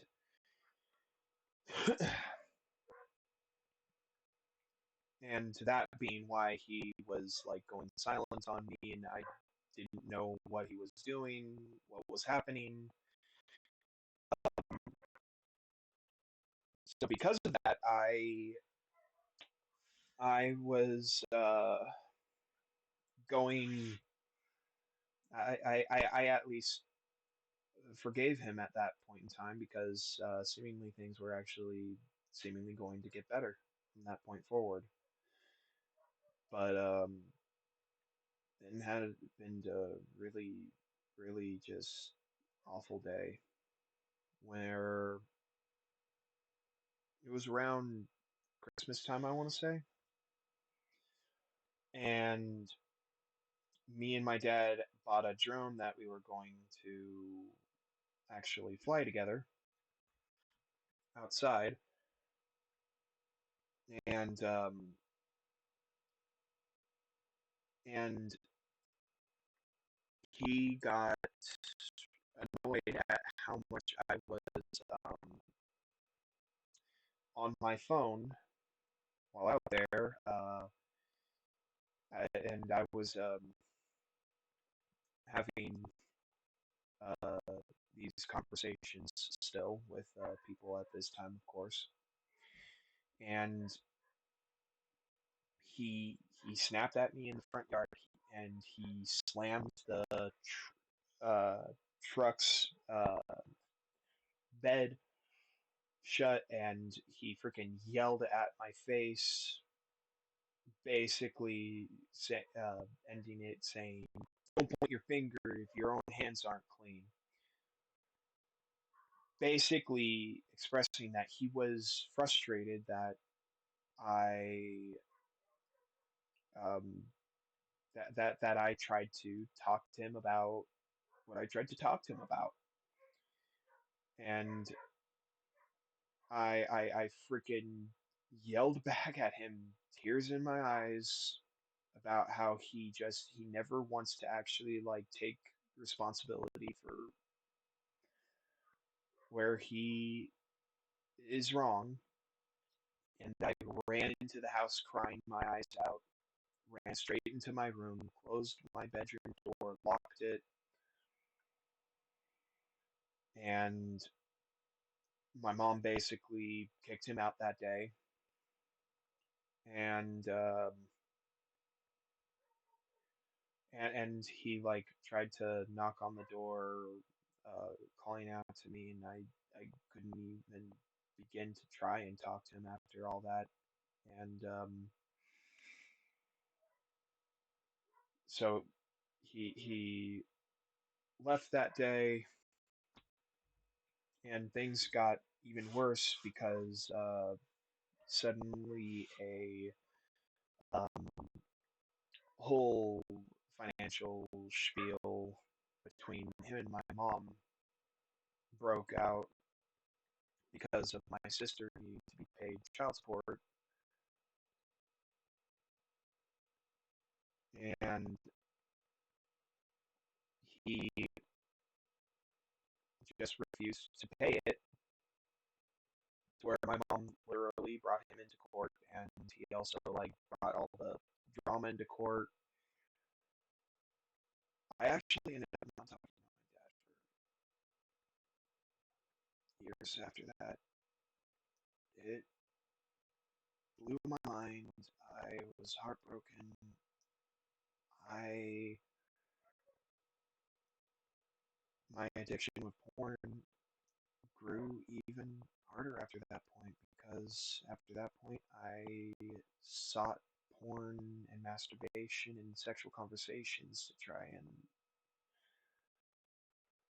soothe the falling out with my dad. And my sister started to work for helping to financially support us.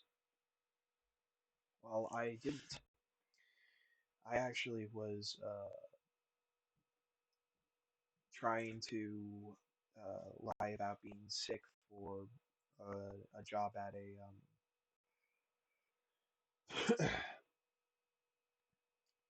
at a Sprouts farmers market in the area. I didn't keep for long, and eventually I started having these random passing out episodes, which evolved into seizures. And I didn't even have a seizure before that, aside from like one time when I was vaccine injured, because I was vaccine injured, became a high functioning autistic kid due to it. And basically, I, uh, I was having these random passing out episodes in the bathroom, um, and eventually full on seizures. And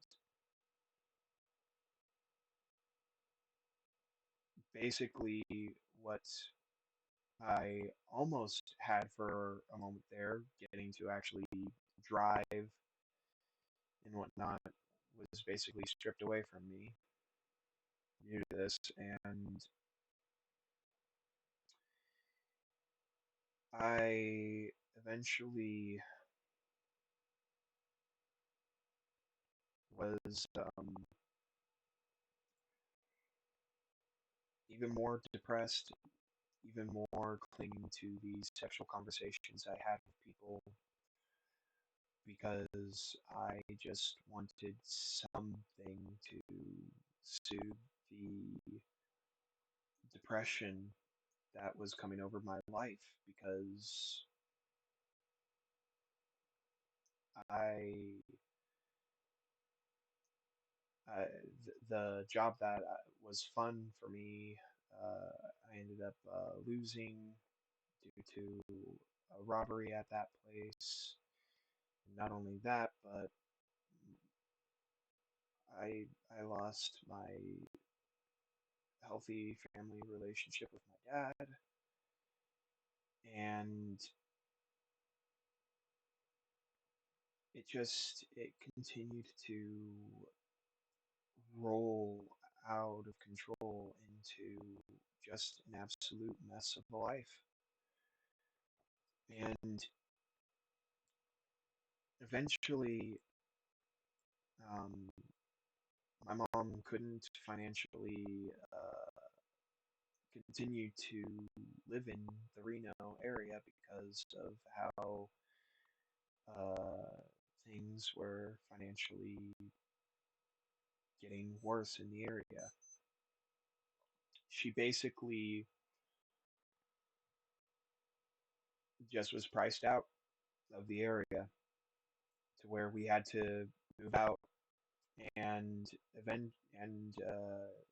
eventually she made the decision that we would move to Arkansas to live with her childhood best friend Jessica, as she got property out there, and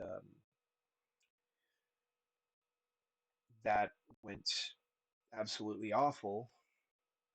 As when we got there, the trailer that they got for us to live in while on property with them was moldy. It was just an absolute trash heap. None of the places nearby was really good for renting either. And eventually, we we were just struggling even more than we were before. So, because we had gone all the way out to Arkansas, um, a friend of my mom's since MySpace days, who lived here in Mississippi, invited us to visit since she just got property and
okay, it works again.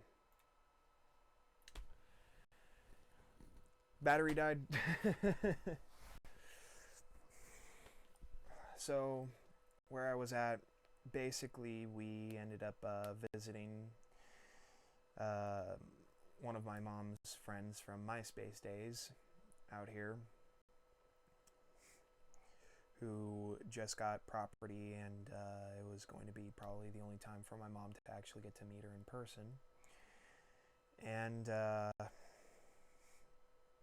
during that time, my sister was also finally starting to want to try and move away, especially because of how much pressure was put on her because of how I put pressure on her. Because instead of me working after what happened with my dad,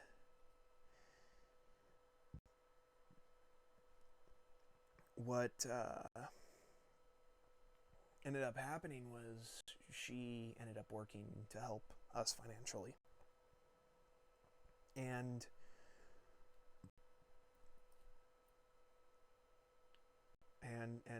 I should have been the one working instead of just masturbating all this time.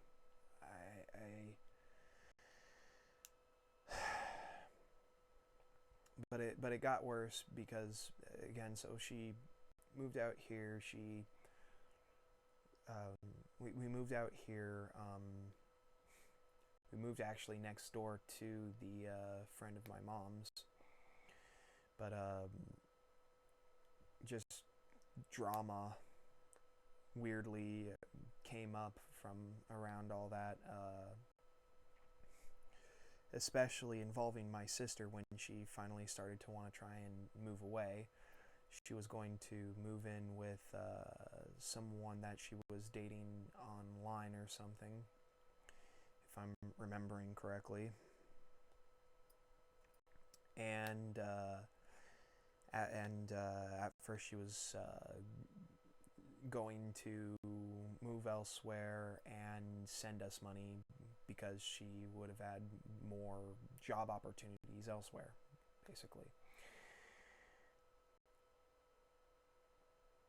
Along with the fact that she just was depressed out here, and I honestly can't blame her, because the place that we moved in next door to this friend of my mom's from MySpace days, this is an ex-crack house, and it's honestly very depressing how absolutely hammered it is. And it drove me to cling even harder to the likes of masturbation, of with porn, all that stuff, because I just simply continued to lose my will to just keep on trying in life. Combined with the falling out with my dad, I didn't want to try. I was just like hating my life genuinely from the bottom of my heart. Even more than when I was in South California in the Loma Linda area, and I was living so far away from my dad, and I felt so bummed then because I missed my dad. My family in the area didn't seem to really support me much or help me much with the emotional issues I was dealing with.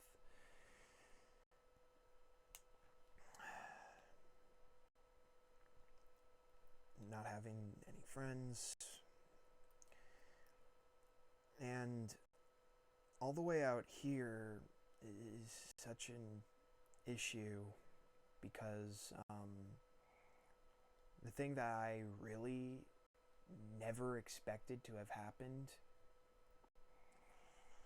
was my mom becoming a born-again Christian, which blew my mind. I didn't expect that my mom was going to become a born-again Christian because growing up, she always pointed towards the likes of my family on her side, who weren't exactly the greatest examples of Christians, sharing stuff like how her stepdad's dad basically molested her and they did nothing about it. And all of that combined made it hard for me to basically take Christianity seriously. The closest I ever got growing up was silly old Veggie Tales. But that was it, literally, just Veggie Tales. That was the closest I ever got to Christianity growing up. But my mom was a New Ager all my life,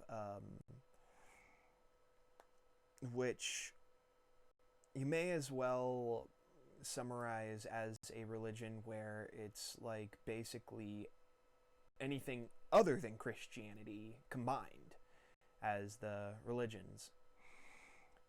And for years, she was a hypnotherapist and a Reiki energy healer. And because of this, I never imagined that she was going to become a Christian. But she ended up becoming a Christian when we came out here. And I was just absolutely mind blown over it. And she ended up sharing some of why she became a Christian with me, involving mainly the likes of this man's story, Lee Strobel, The Case for Christ. Basically a journalist who was a complete atheist and was blown away by his own wife becoming a born-again Christian. And he was led to try and disprove Christianity as anything credible. So The Case for Christ is literally his journey in trying to disprove it, all to be unable to disprove it. And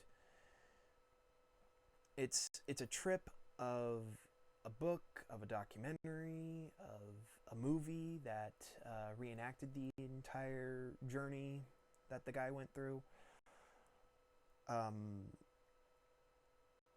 As you see, like, just how much proof there actually is that Jesus Christ actually not only existed, but he actually had risen from the dead, to where Christianity isn't just some piece of fiction that someone wrote to promote good morals. It's not that simple at all, because it wasn't fiction. It was literal history, and we even judge, or, well, we measure time by his birth and death. And I ended up looking into The Case for Christ. I watched the movie for it, not the documentary, the movie. And then not too long after that, I suddenly had a dream one night where I was sleeping in this very bed, and I had a dream where my grandma on my mom's side and my step grandpa was coming out here, bringing all of our stuff from storage that we left behind back in Reno. And they were moving it all into the house, and out of nowhere, Jesus Christ himself walked up to me and introduced himself. Hi, I'm Jesus Christ. Mind if we sit and talk for a moment? And I was just like silently like, okay. So I sat down with him, and he turned to me and said, just so you know, Travis, I did this for you. Pointing to my grandma and step-grandpa moving our stuff in. And then I woke up that very morning to my mom shaking me awake in this bed, going, Travis, get up, you're never gonna guess what, but my stepdad is offering to bring all of our stuff from Reno. And I immediately just shot up in bed. I had a blindfold on, but I just immediately pulled it off, and I was like, I just dreamt that. And not only that, but I think I just met Jesus Christ himself. And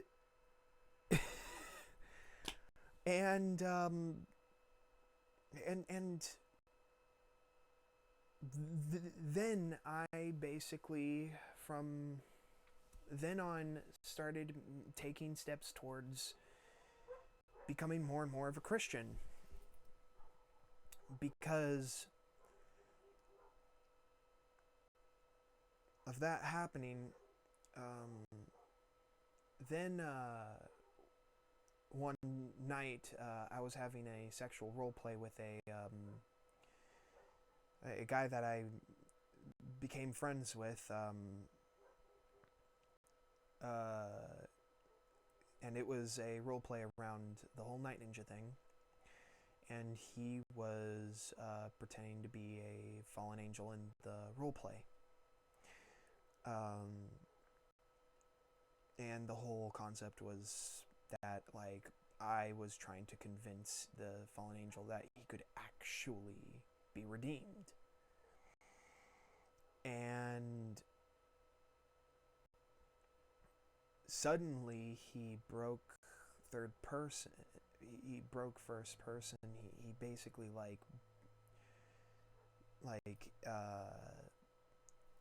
out of the role play started like flirting to me, talking like, yeah, I bet you're getting turned on by me being a demon, which immediately freaked me out, and I screamed in the middle of the night out for my mom, and I confessed the porn and masturbation addictions that I've had all of my life since I was first exposed to porn in the first place. And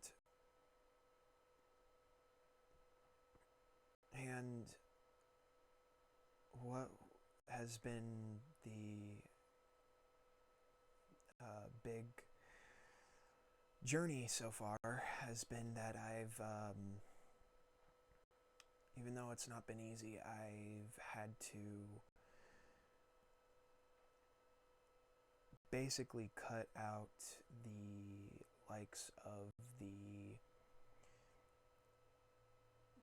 sexual friends that I made online, the role playing, the sexual conversations, the everything.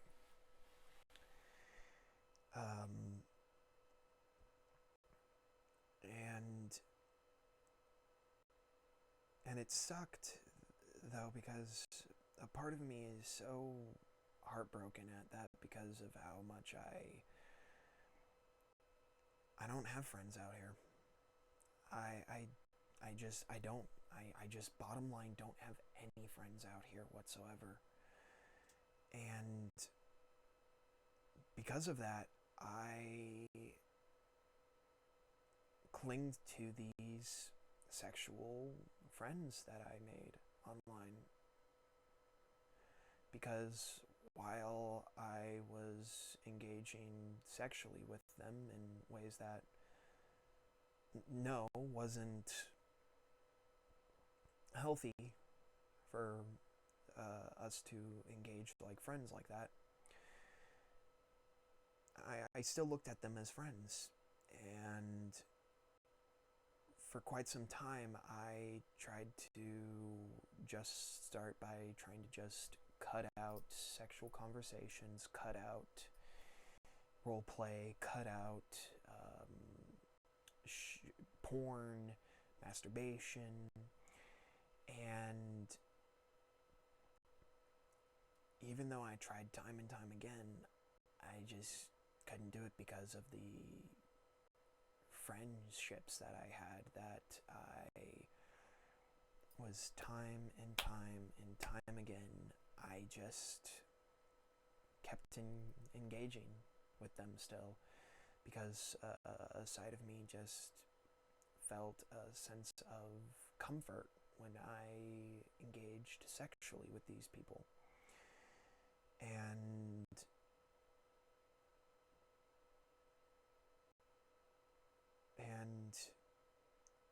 having also admitted to my sister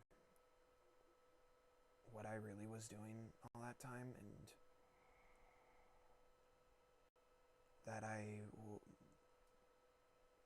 feel bad that I basically was faking being sick while she was working for us. Understandably so, she's very upset at me, and she hasn't talked to me since then. And as it stands now, I eventually ended up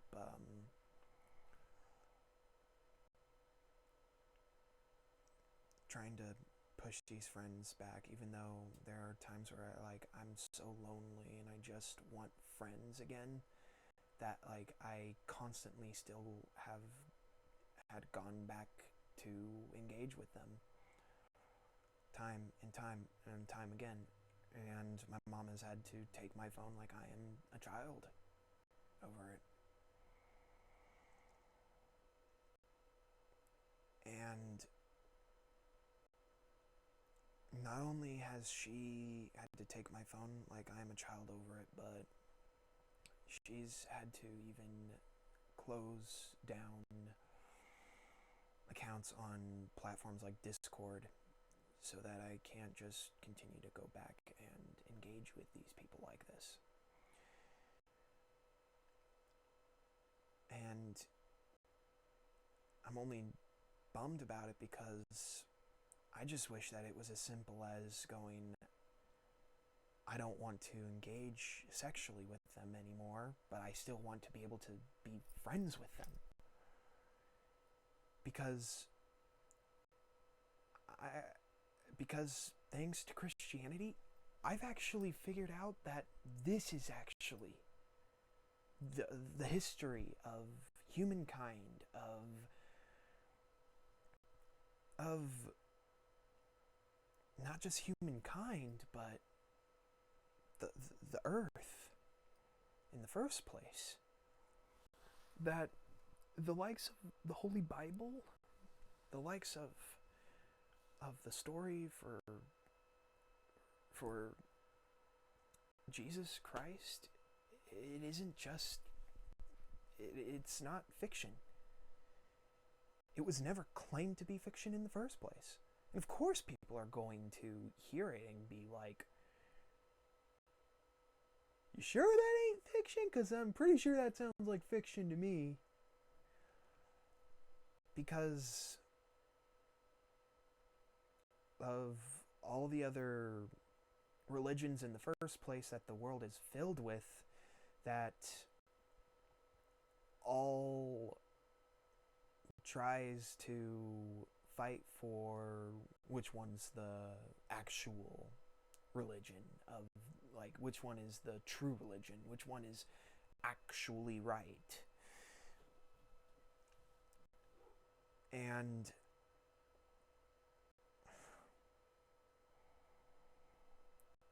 I'm lucky that I'm finally over a month away from having masturbated, having engaged with porn. The last time I interacted, I may not have masturbated, but I was still having sexual conversations with these kind of friends, and I only pray for them now because I'm so convicted with what is actually going on in the world that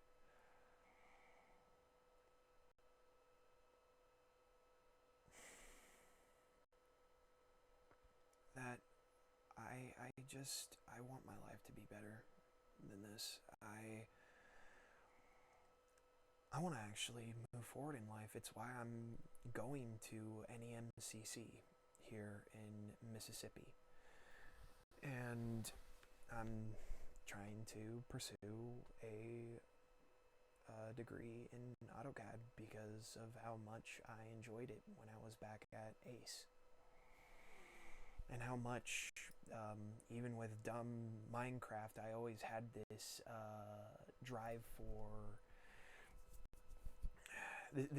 for wanting to just build stuff, create stuff. But the one thing that I wanted to do for a very long time was specifically actually be a game developer. And it was going to be the whole Night Ninja thing.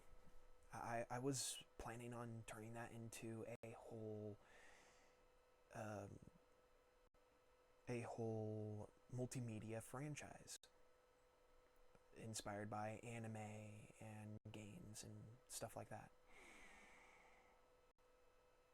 And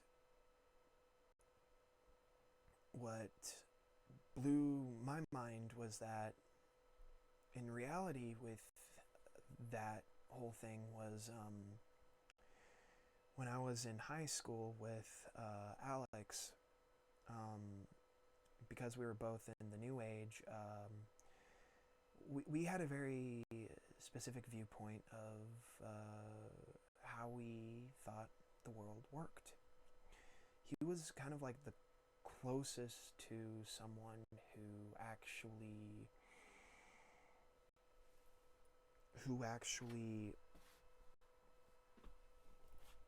like understood my beliefs, and I just felt very similar to. And in the New Age, we believed in something called the Law of Attraction, which is also referred to as The Secret, which is like a documentary and a book where all these people basically expressed that there was supposedly this way of making it in life somehow. That if you envision life going the way that you want it to, that it will somehow, some way. And that this was known by Leonardo da Vinci and like all these other like super famous figures in history. And that they basically manifested the likes of the kind of life that they wanted to have just by basically envisioning it. And like closing your eyes and imagining that you're doing X, Y, or Z, like you're with a really nice car, or that you're with the kind of house that you'd want, or so on and so forth. And I was taught about the law of attraction from a very early age. And because of it, I thought that that was actually how the universe worked. Because of it, um, I was also having dreams um, growing up over the Night Ninja stuff, and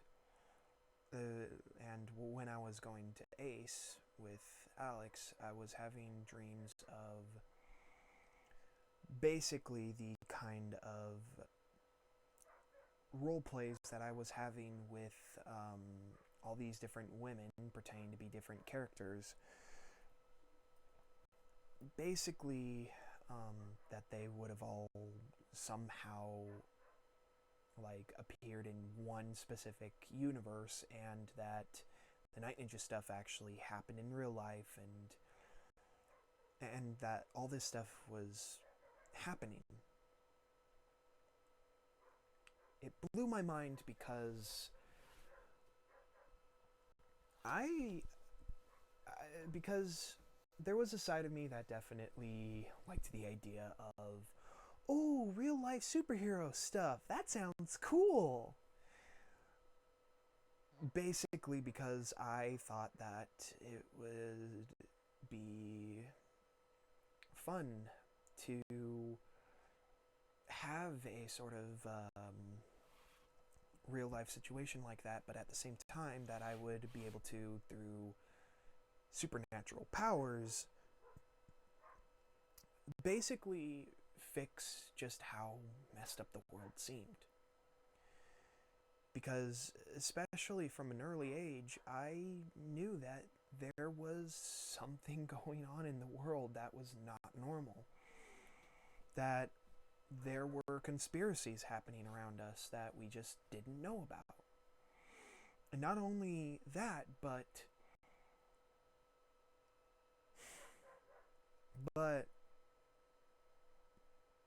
like, we couldn't even trust our government. From a very early age, my mom shared with me that the likes of the 9/11 situation was a false flag to just have an excuse for war, to make money on killing and slaughtering people,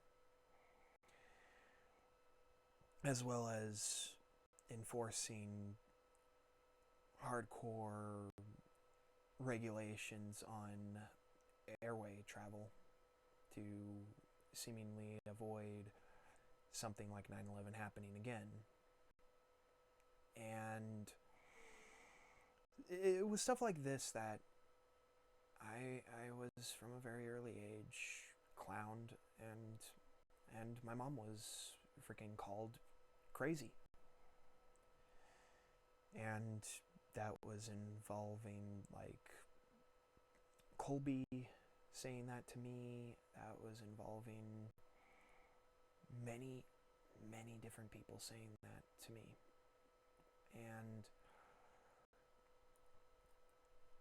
And I wondered, like, if I could somehow use the secret to manifest Night Ninja into reality, maybe I could actually somehow fix this world.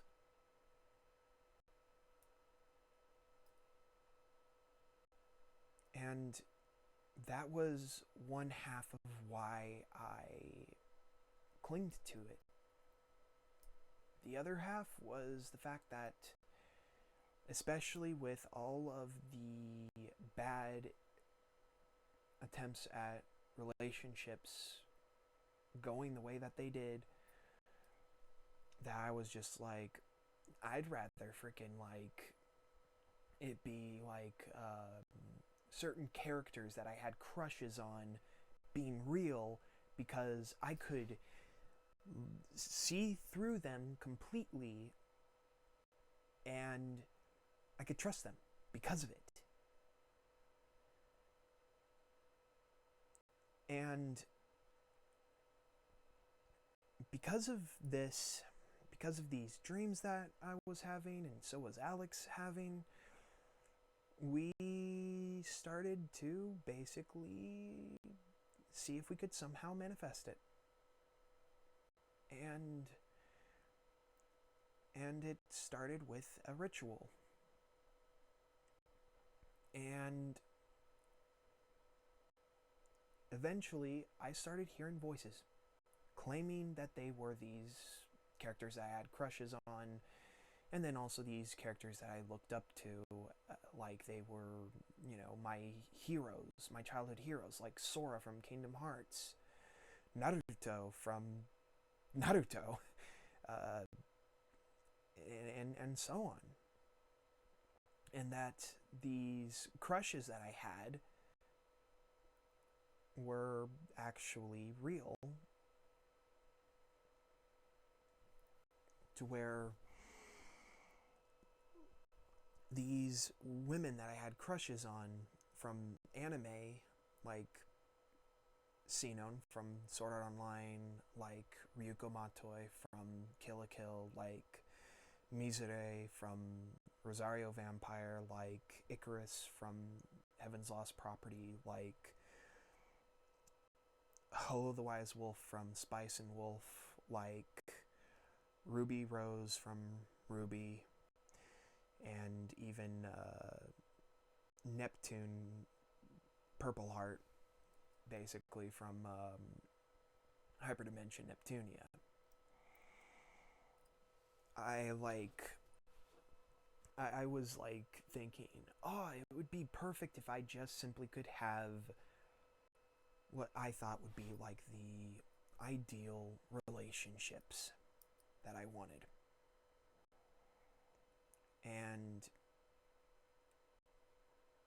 And I thought that I was actually hearing voices that was legitimately these characters claiming, hey, we're in another universe, but we're going to be there soon. So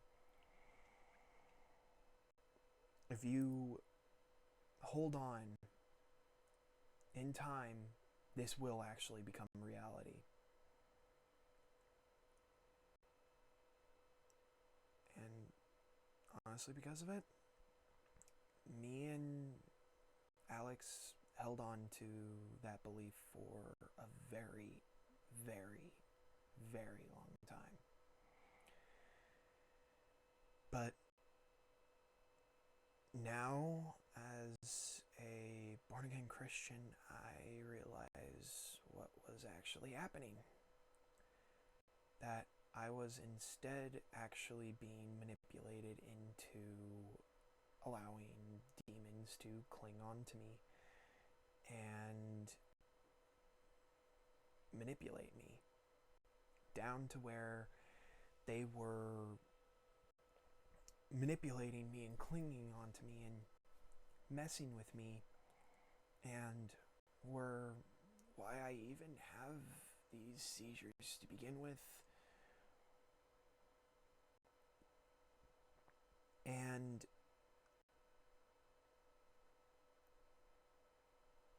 like ever since that night when that sexual role play bled into a demon actually like admitting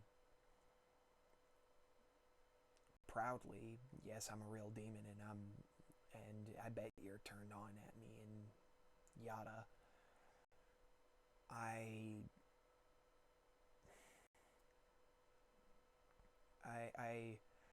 I've been struggling against this fight for my soul, for my well-being, for my life. It hasn't been easy for me because I don't have friends out here in Mississippi. I don't have friends out here. The most I have for friends is the people from my childhood who still actually decided to stay a part of my life at all, who is still on like my Facebook account. Like I still have have Jameson, who was, along with Alex, we were basically referred to as the three brothers at Ace. And him and I had a pretty nasty falling out because of egos on both of our ends. And he's now also a born again Christian, and I couldn't be more I couldn't be more freaking just relieved that he at least is taking this journey with me. And Alex, he's a dad now. And I don't get to talk to him as much as I wish I could. And I wish I could, but because of the fact that in his case, I think about something that he confessed to me, and I'm only going to be that vague because it was something gnarly that he confessed to me one day. Me and his ex-girlfriend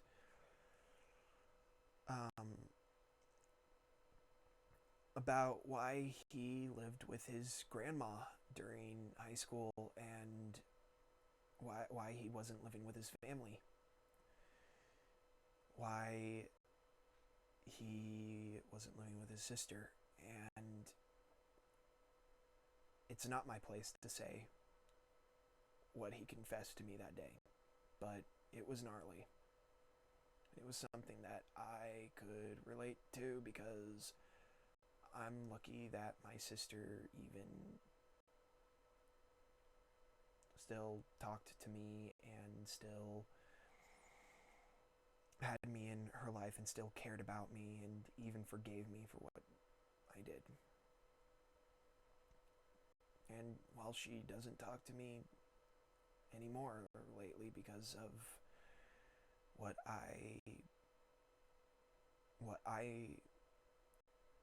messed up in life by pretending to be sick for all that time just to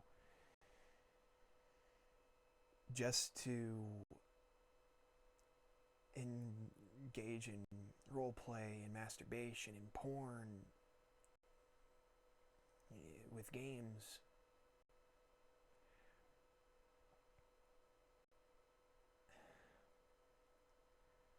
Now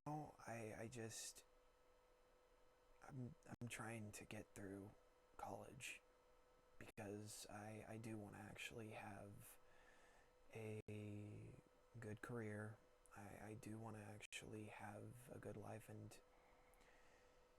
despite how much I don't game anymore, really,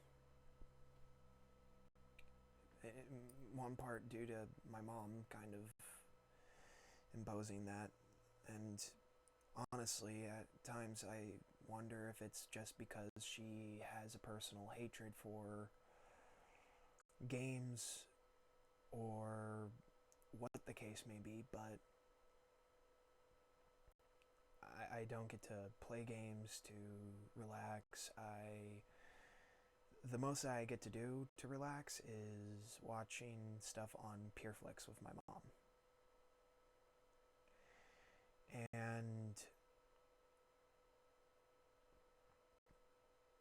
And I genuinely do want to actually go somewhere with this kind of career for CAD. I love designing homes. I love designing architecture. It is a gift that God has blessed me with, because the minute that I first started playing with Legos as a kid, I loved building stuff there, and I especially also loved the likes of Minecraft for that reason too. And I've always had an enthusiasm for various special types of architecture, mainly what is known as Super Adobe or Earthbag building, which was pioneered by the Cal Earth Institute, which is in Hesperia, California, where my grandpa lives. And I've actually been there in person, and that place is gorgeous, man. The architecture there is fantastic, and it's meant to be able to withstand earthquakes, among other types of natural disasters.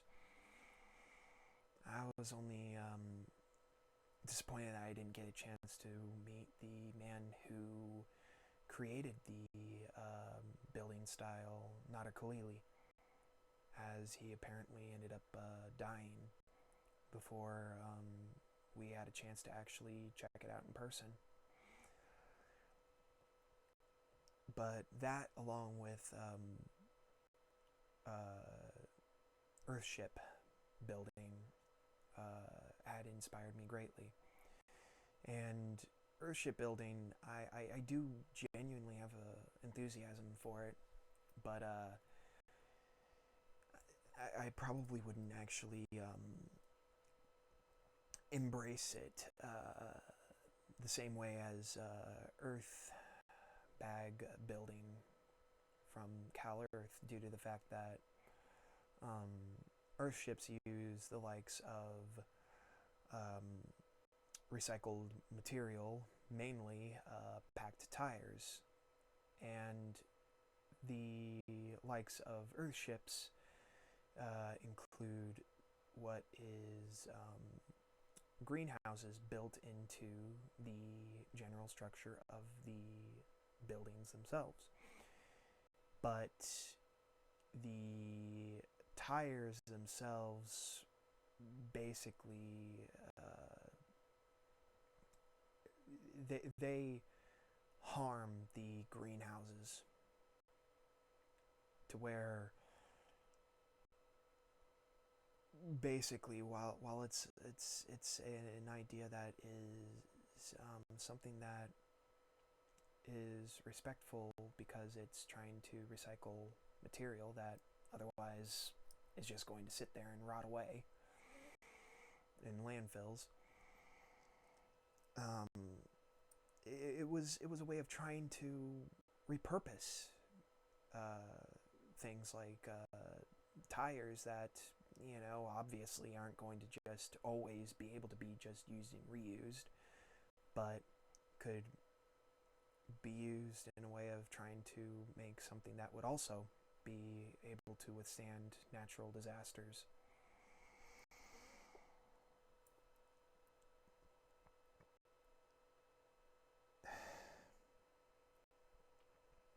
I really do have a genuine, what's the word I'm looking for here, passion for these types of architectural buildings. And being able to design them would be nice. It would be very nice. Not only that, though, but I was also able to, after ACE, I got a free license for the AutoCAD software for that year, and I used it for the sake of basically designing stuff and 3D printing stuff even, which I also love the convenience of a 3D printer too. It's amazing. But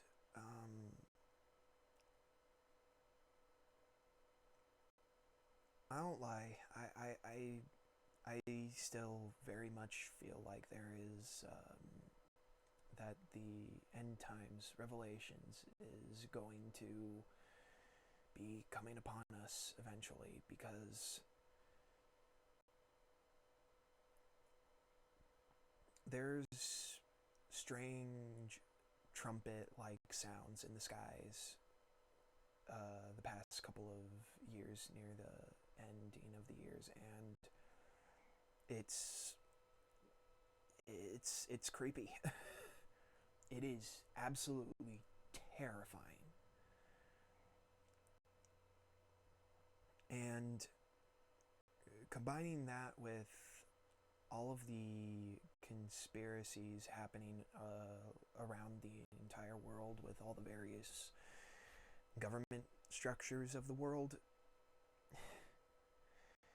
it's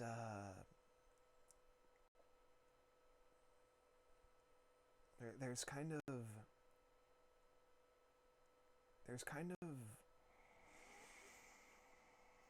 just a certain sense of nervousness with what is going to end up happening, but it's why I have to be changing my life for the better. And if the end times are coming upon us soon, then of course, me being able to offer architectural design services for people is going to be huge. Especially if I can prioritize architectural design like earthbag domes and earthships. But if there is one other thing that I would like to really eventually do, it would involve still making a game, but definitely not Night Ninja. Which blows my mind. Because I grew up thinking that that was going to be the big thing that I was going to do. To be an indie developer doing some major, huge franchise like that would go among the indie greats like Minecraft and whatnot. But that's not going to be what I'm going to do. What I'm going to end up doing instead is, while I may not know it very thoroughly yet, I'm going to be studying my Bible and studying it thoroughly, because I think what needs to happen is a Holy Bible game. And in the style of an adventure game, like, Monkey Island or Maniac Mansion or the Humongous Entertainment lineup of games, that is like Star Fox or not Star Fox,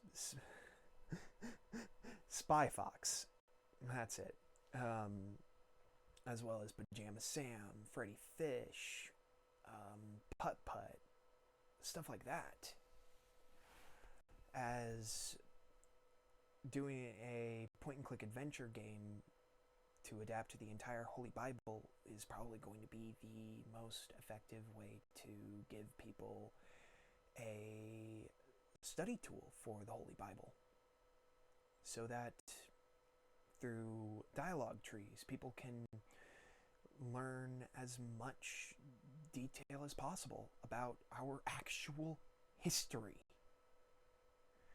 And so that people can be prepared for when the end days come, so that as many people as possible can be saved in the name of Jesus Christ. Because he died on that cross for our sins, and he rose from the dead. And if something like Passion of the Christ is anything to go off of for like what that was like, Jesus went through crazy, gnarly torture for us because he loves us. And so does God. despite how much we have messed up as a whole.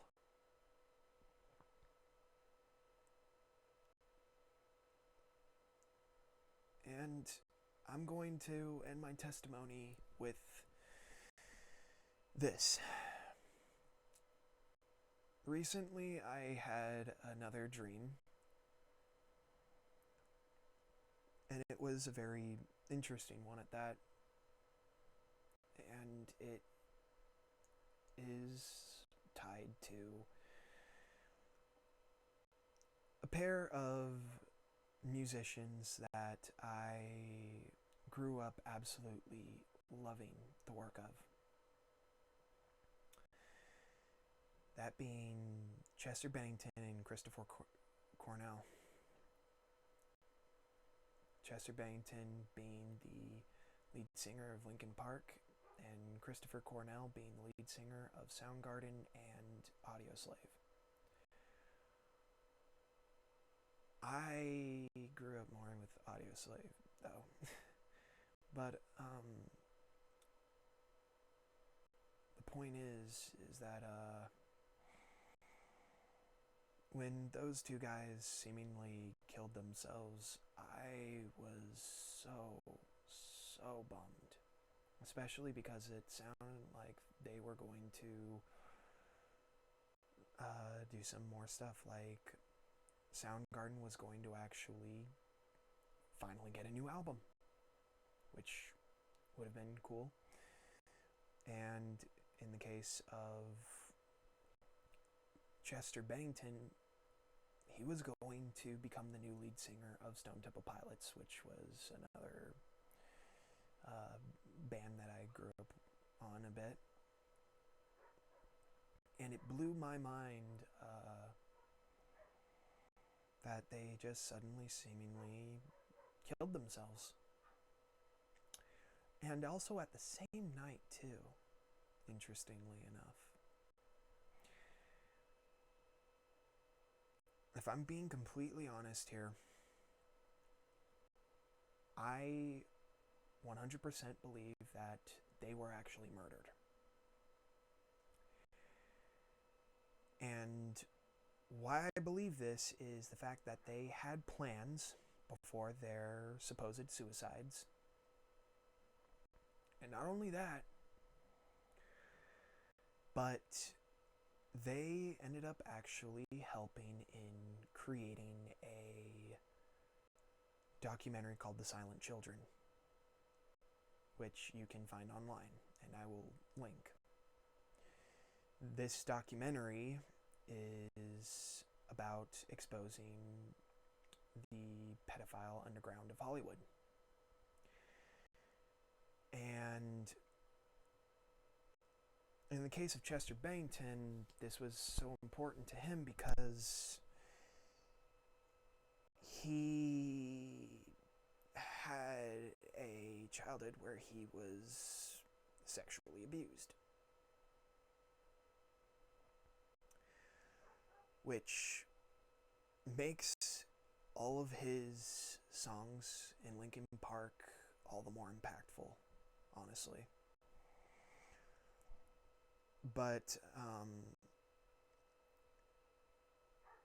basically, they both Chester Bennington and Chris Cornell contributed to that documentary, and it ended up coming out after their deaths. And I think that specifically in the case of Chester Bennington, he was murdered by Mike Shinoda, which bums me out as someone who grew up with Linkin Park as music that was always so incredibly impactful. It's not even funny. That had such depth, such meaning to the words of their songs. And you look up the the recording of Chester Bennington's body being reported to the police, and the voice on the phone, it sounds like Mike Shinoda. And it really bums me out. And specifically, I had a dream recently, night before last, where I basically saw a dream where I saw Mike Shinoda actually having killed Chester Bennington. And he saw me noticing him do the act. And I frickin' ran my butt off to warn people. And the dream ended. And it ended with the song Breaking the Habit playing, which felt all too specifically timed because of how much I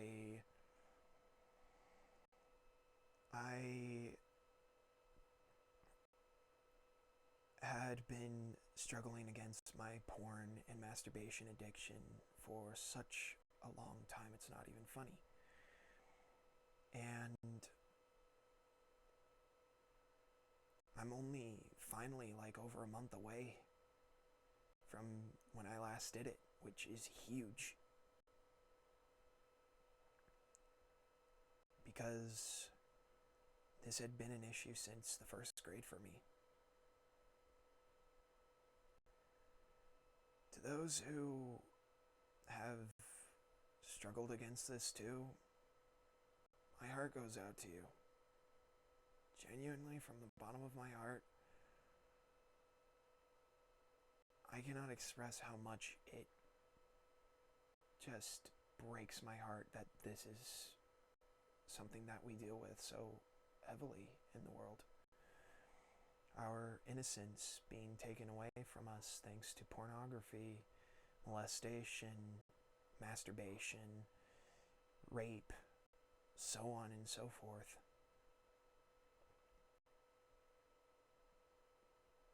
Because I wish that I had my innocence through my entire childhood.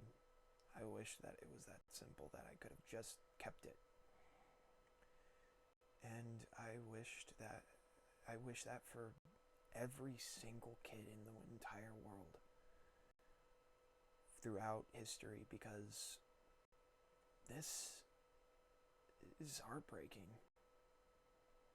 Especially when we all want more than just simply sexual interaction with another human being just for the sake of sex. Guarantee the absolute majority, even though they are dealing with sexual addictions, deep down, at the end of it all, we all still really do just want actual love. And God loves us. God loves us so much that He sent His only Son to die for our sins. And He cared about me so much that He reached out to me the way He did, which blows my mind.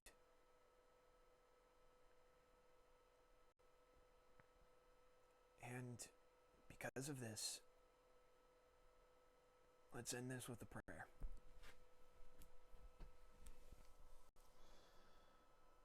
Jesus, hear me now as I come before you, having finished my testimony for you.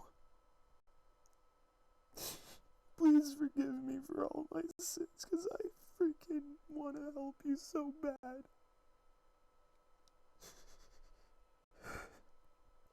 How this world had become due to that one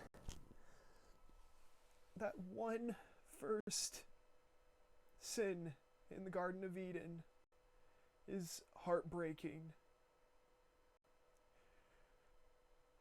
And yet, God, you cared about us to save us from slavery in Egypt, to send your only Son to die for our sins. And I am sorry for every way that I have messed up myself. I repent for every last sexual sin that I have ever committed. In masturbation, in looking at pornography, in lusting for others, in what I did to my sister. And for all of the children that I interacted with online too.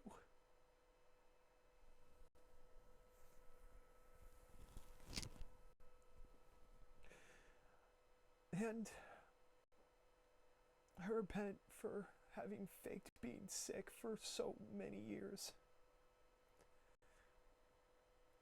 I want to make architectural plans for people so that we may be safe, we may be prepared for the end of times, dear Lord.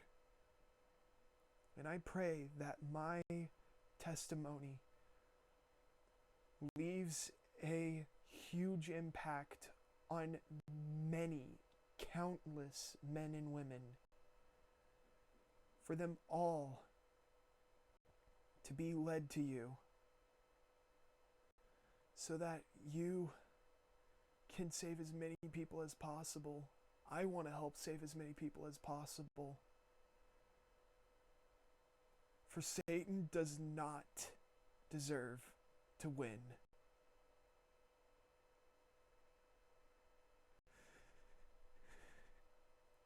He deserves to instead lose at the end of all of this with as few souls as possible. And Lord, I beg of you to deliver me from every last demon that has ever clinged to me through my autism, through pornography, through the New Age, through fiction, all of it. I want to be free, dear Lord, and I want to serve you and you alone.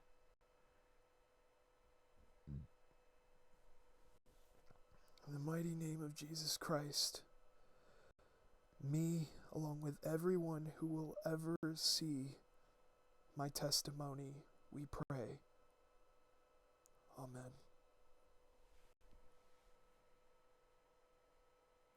Thank you all for watching, and God bless.